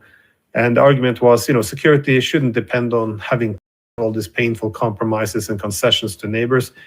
We should just, again, have max deterrence and just impose our will. And it's not an accident, I think, this developed in the 90s, because there was only one superpower left in the world, the United States, and it had Israel's back. So Israel never had to make any concessions. It do exactly what it wants. Well, now we're at a very critical time. This is 30 years later in 2026, and now Israel has to make a choice. The U.S. is, its relative position is weakening. You have the emergence of other great powers. Its neighbors are also becoming more powerful. If I would advise Israel, I would say, if you can get a better deal today than tomorrow, make a deal now. Your main backer, the reason why you haven't made any concessions, is now in a weakened position, and they even expressed clearly they want to pivot away from the region to focus on the Western Hemisphere in East Asia. So what you want to do now is make those concessions, make peace, but instead it looks like they went the other way. That is, well, we can knock out the head here, Iran, which is our main adversary. This is our last chance.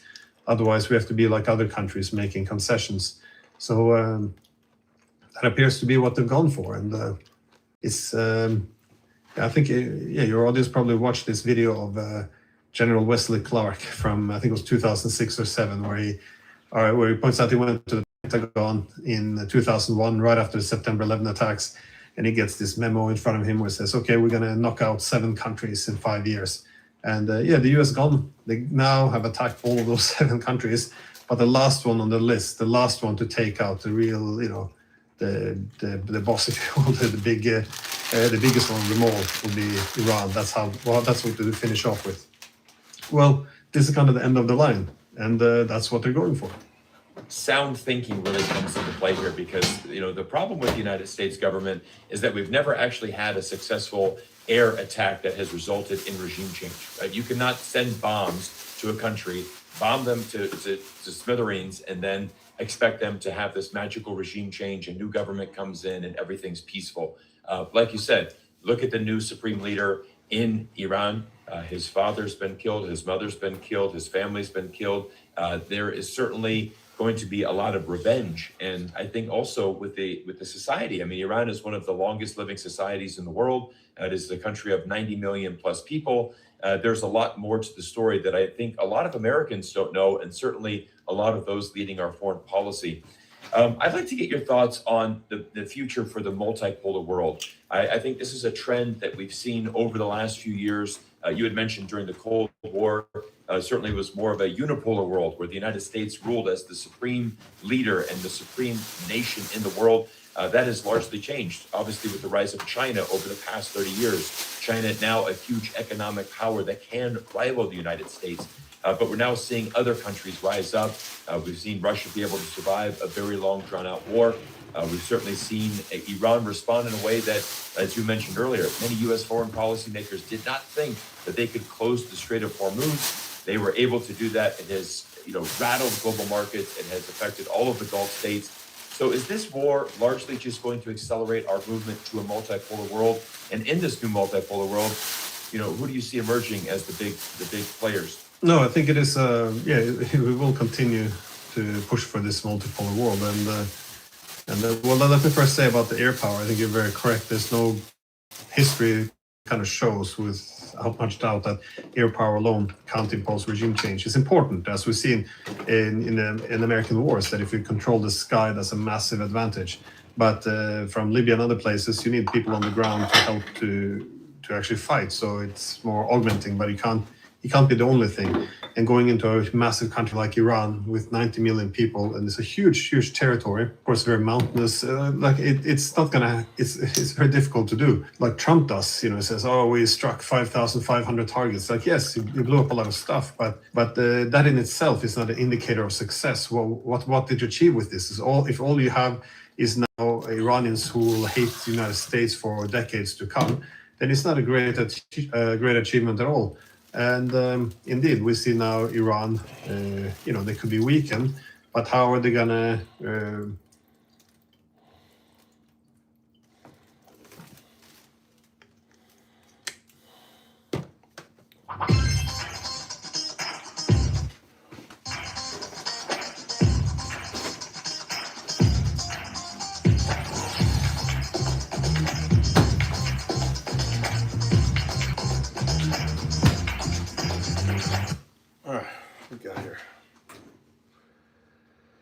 organize their economy? Well, we see them become members of both BRICS and the Shanghai Cooperation Organization. So I think,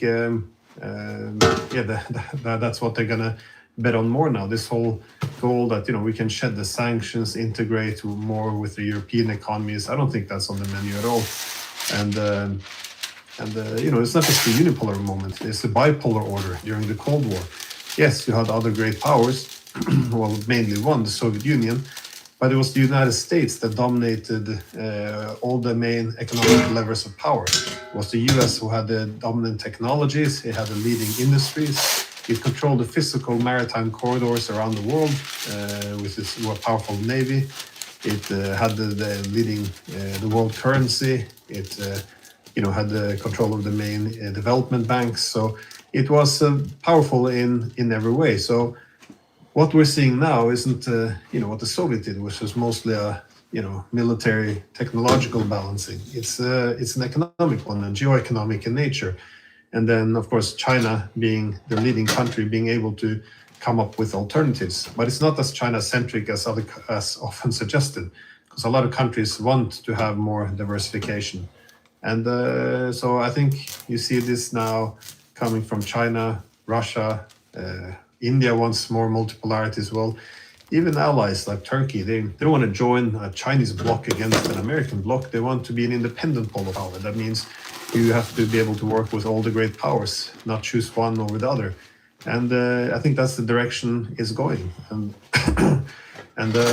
yeah, so this means more spread of the tech centers, the supply chains, the industries, and you mentioned the physical corridors. I mean, now the Russians will take a lead in this Arctic corridor. The Iranians show that if they want, they can shut down the Strait of Hormuz.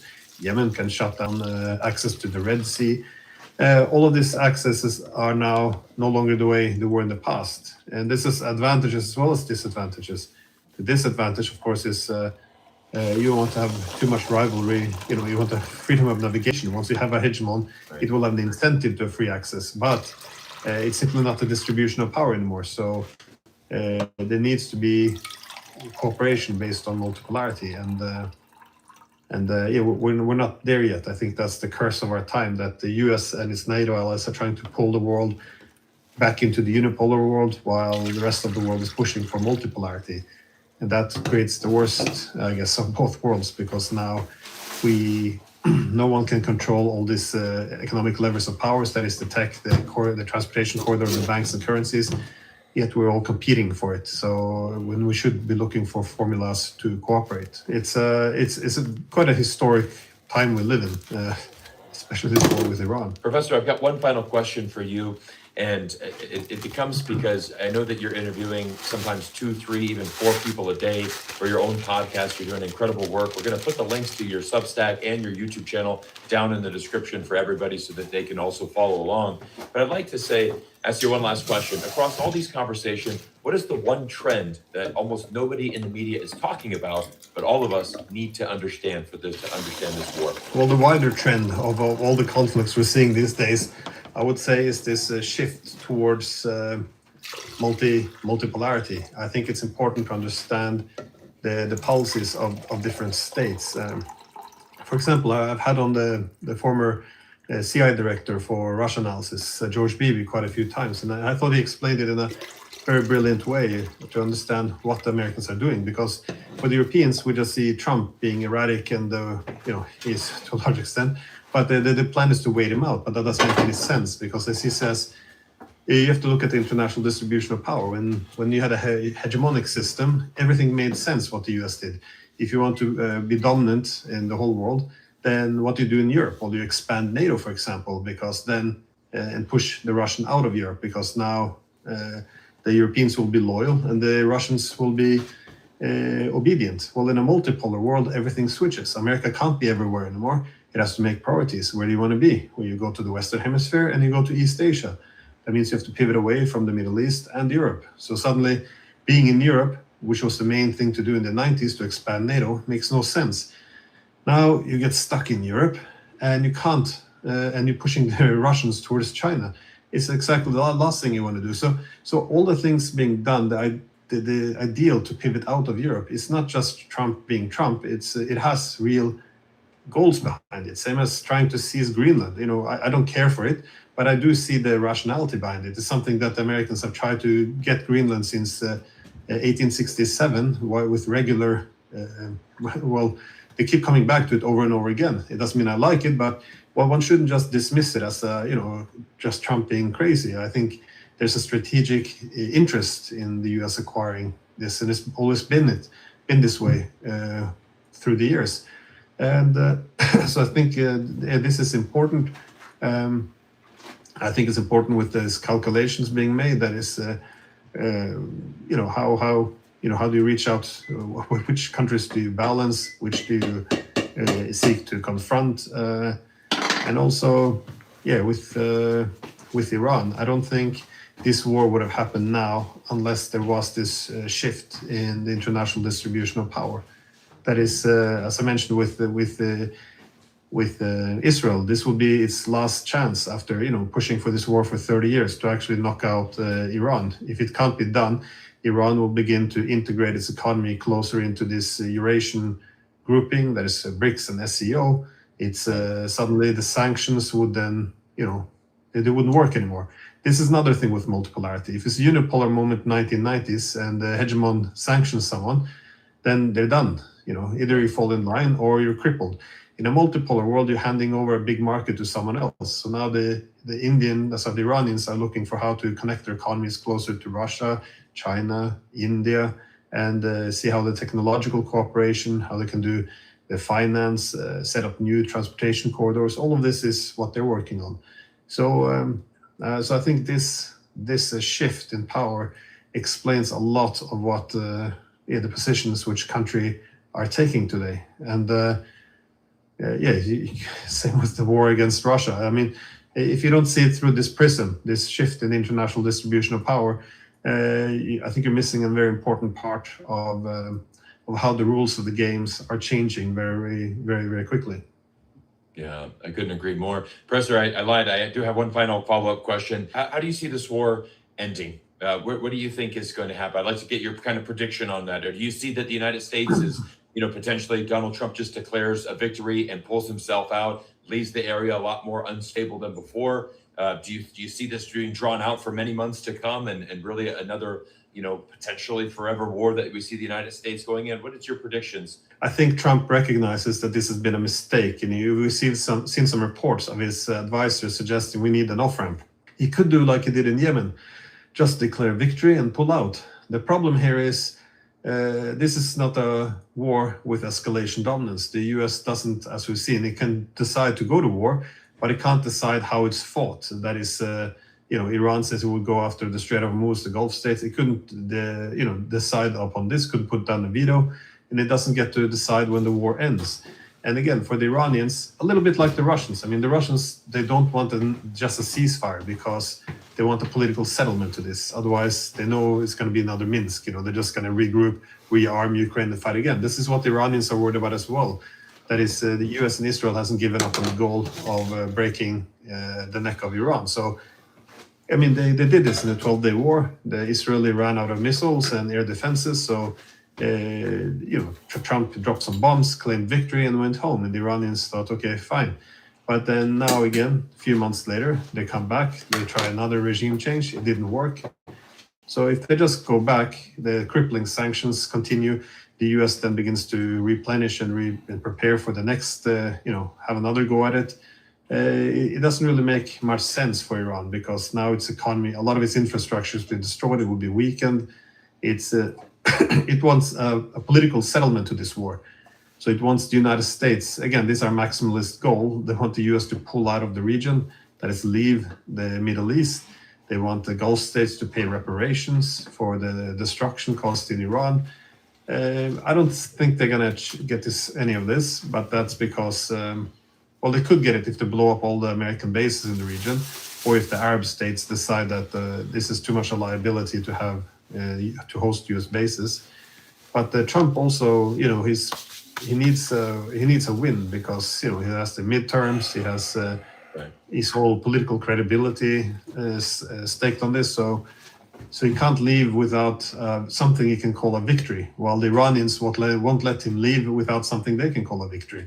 So it's unclear to me how this is going to continue. And my concern is that the US is now running out of these air defenses. The Iranians are bringing out more and more powerful drones and missiles, and they're hammering Israel. We're not getting much pictures out of it, but that's because the Israelis do not permit it. I read also today in Haaretz, the Israeli newspaper, that David Sachs, one of Trump's top advisors, had warned Trump that Israel faces defeat. It could use nuclear weapons against Iran.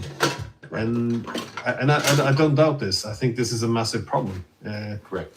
The US and Israel are heavily militarized countries. They both have security strategies linked to regional dominance. How can you walk away from defeat, being defeated by the Iranians, accepting to pull out bases or paying reparations? Otherwise, if now this shifts in the favor of Iran, that is, no, I think it already is, the US and Israel aren't able to intercept its missiles and they just keep raining down on their cities, at some point they will see pressure to do something. So I think this could escalate into use of nuclear weapons. I hope it doesn't get to that. I think I would put it below 50%, of course, but that's one of the risks because I don't see an off ramp here at all. But again, maybe I hope I'm wrong. Maybe the Iranians would like to put an end to this as well. I think the U.S. has simply decided they can't regime change. The army won't, throw down their weapons. Society won't pressure the government. So what is left? And I think the main card they're looking at now is this Karg Island. Of course, if you do this, there's no need for restraint anymore in Iran. They will blow up all the energy facilities across all the Gulf states. And at that point in time, the whole global economy goes into a tailspin. So there's a lot of horrible scenarios, which then begs the question why this is why all the other presidents resisted the pressure from Israel to go to war. So no, I don't have any great predictions. All I know is I don't see any off ramp, and that could lead us somewhere very dangerous. Well, Professor, I thought you did a great job explaining it because these are also my concerns, and I do think we have to worry about the potential threat of Israel using a nuclear bomb, because if it goes to nuclear war, I'm Cyrus Shannon. Thank you all for being here. I look forward to seeing you soon. Well, everyone thanks.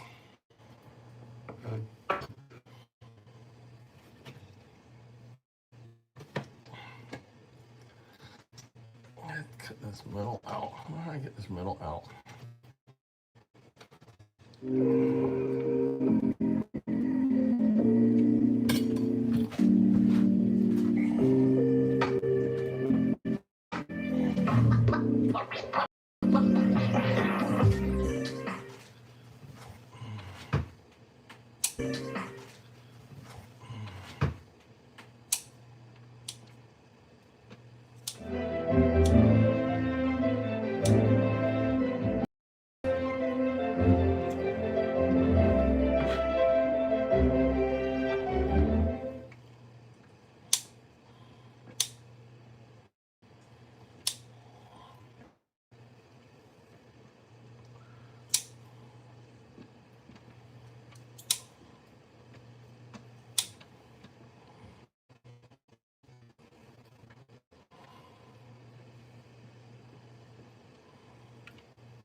Yeah, there's something about the seeds.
was going to put this paper down to stop the oranges from burning on the bottom.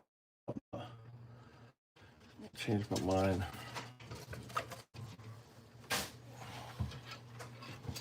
Put it here. All right. Oranges go in here, and then this sits on top, pushes them down.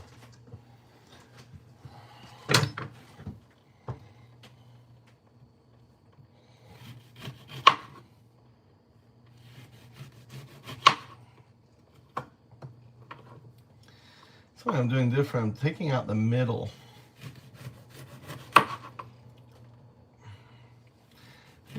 That's when I ate them.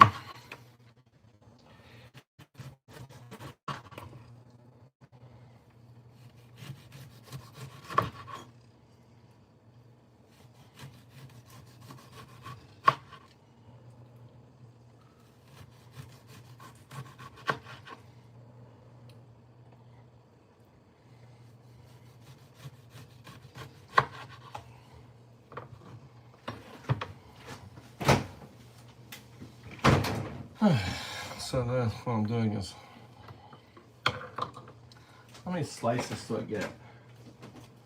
Slices I get 1, 2, 3, 4, 5, 6, 7 slices. That's not bad. Here, and then I'm just cutting out the middle.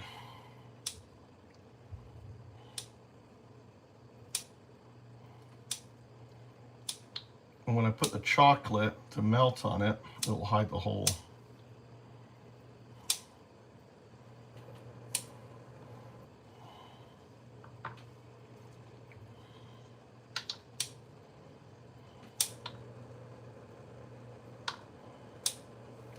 And the seeds just fall out. Cut that middle part out.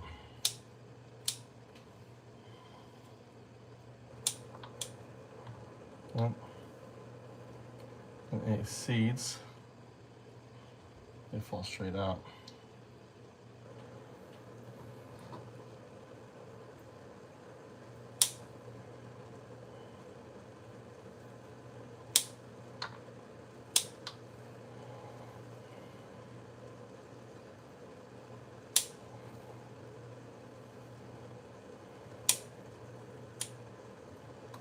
Oh. Any seeds in there.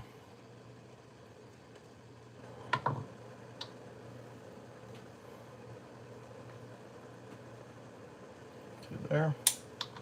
Two there. You do 2 at a time.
Here.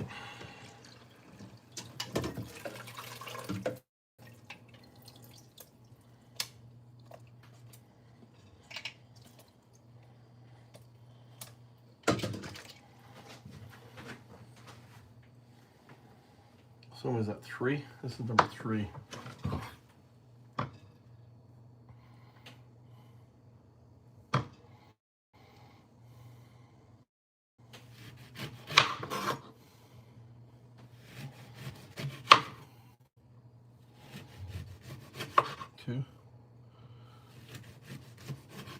3, 4,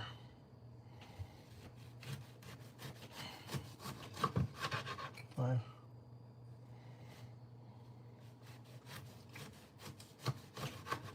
6,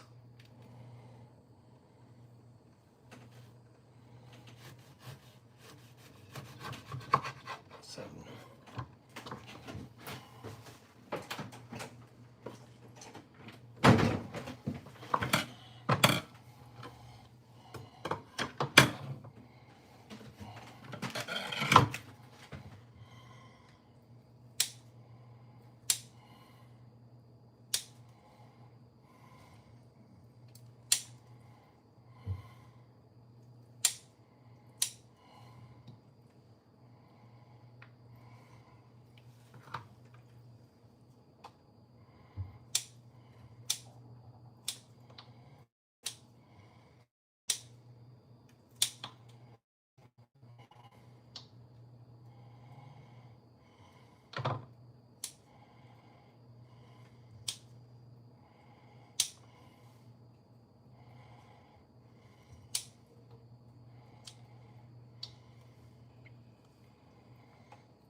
Yeah, so I'm getting 7 per.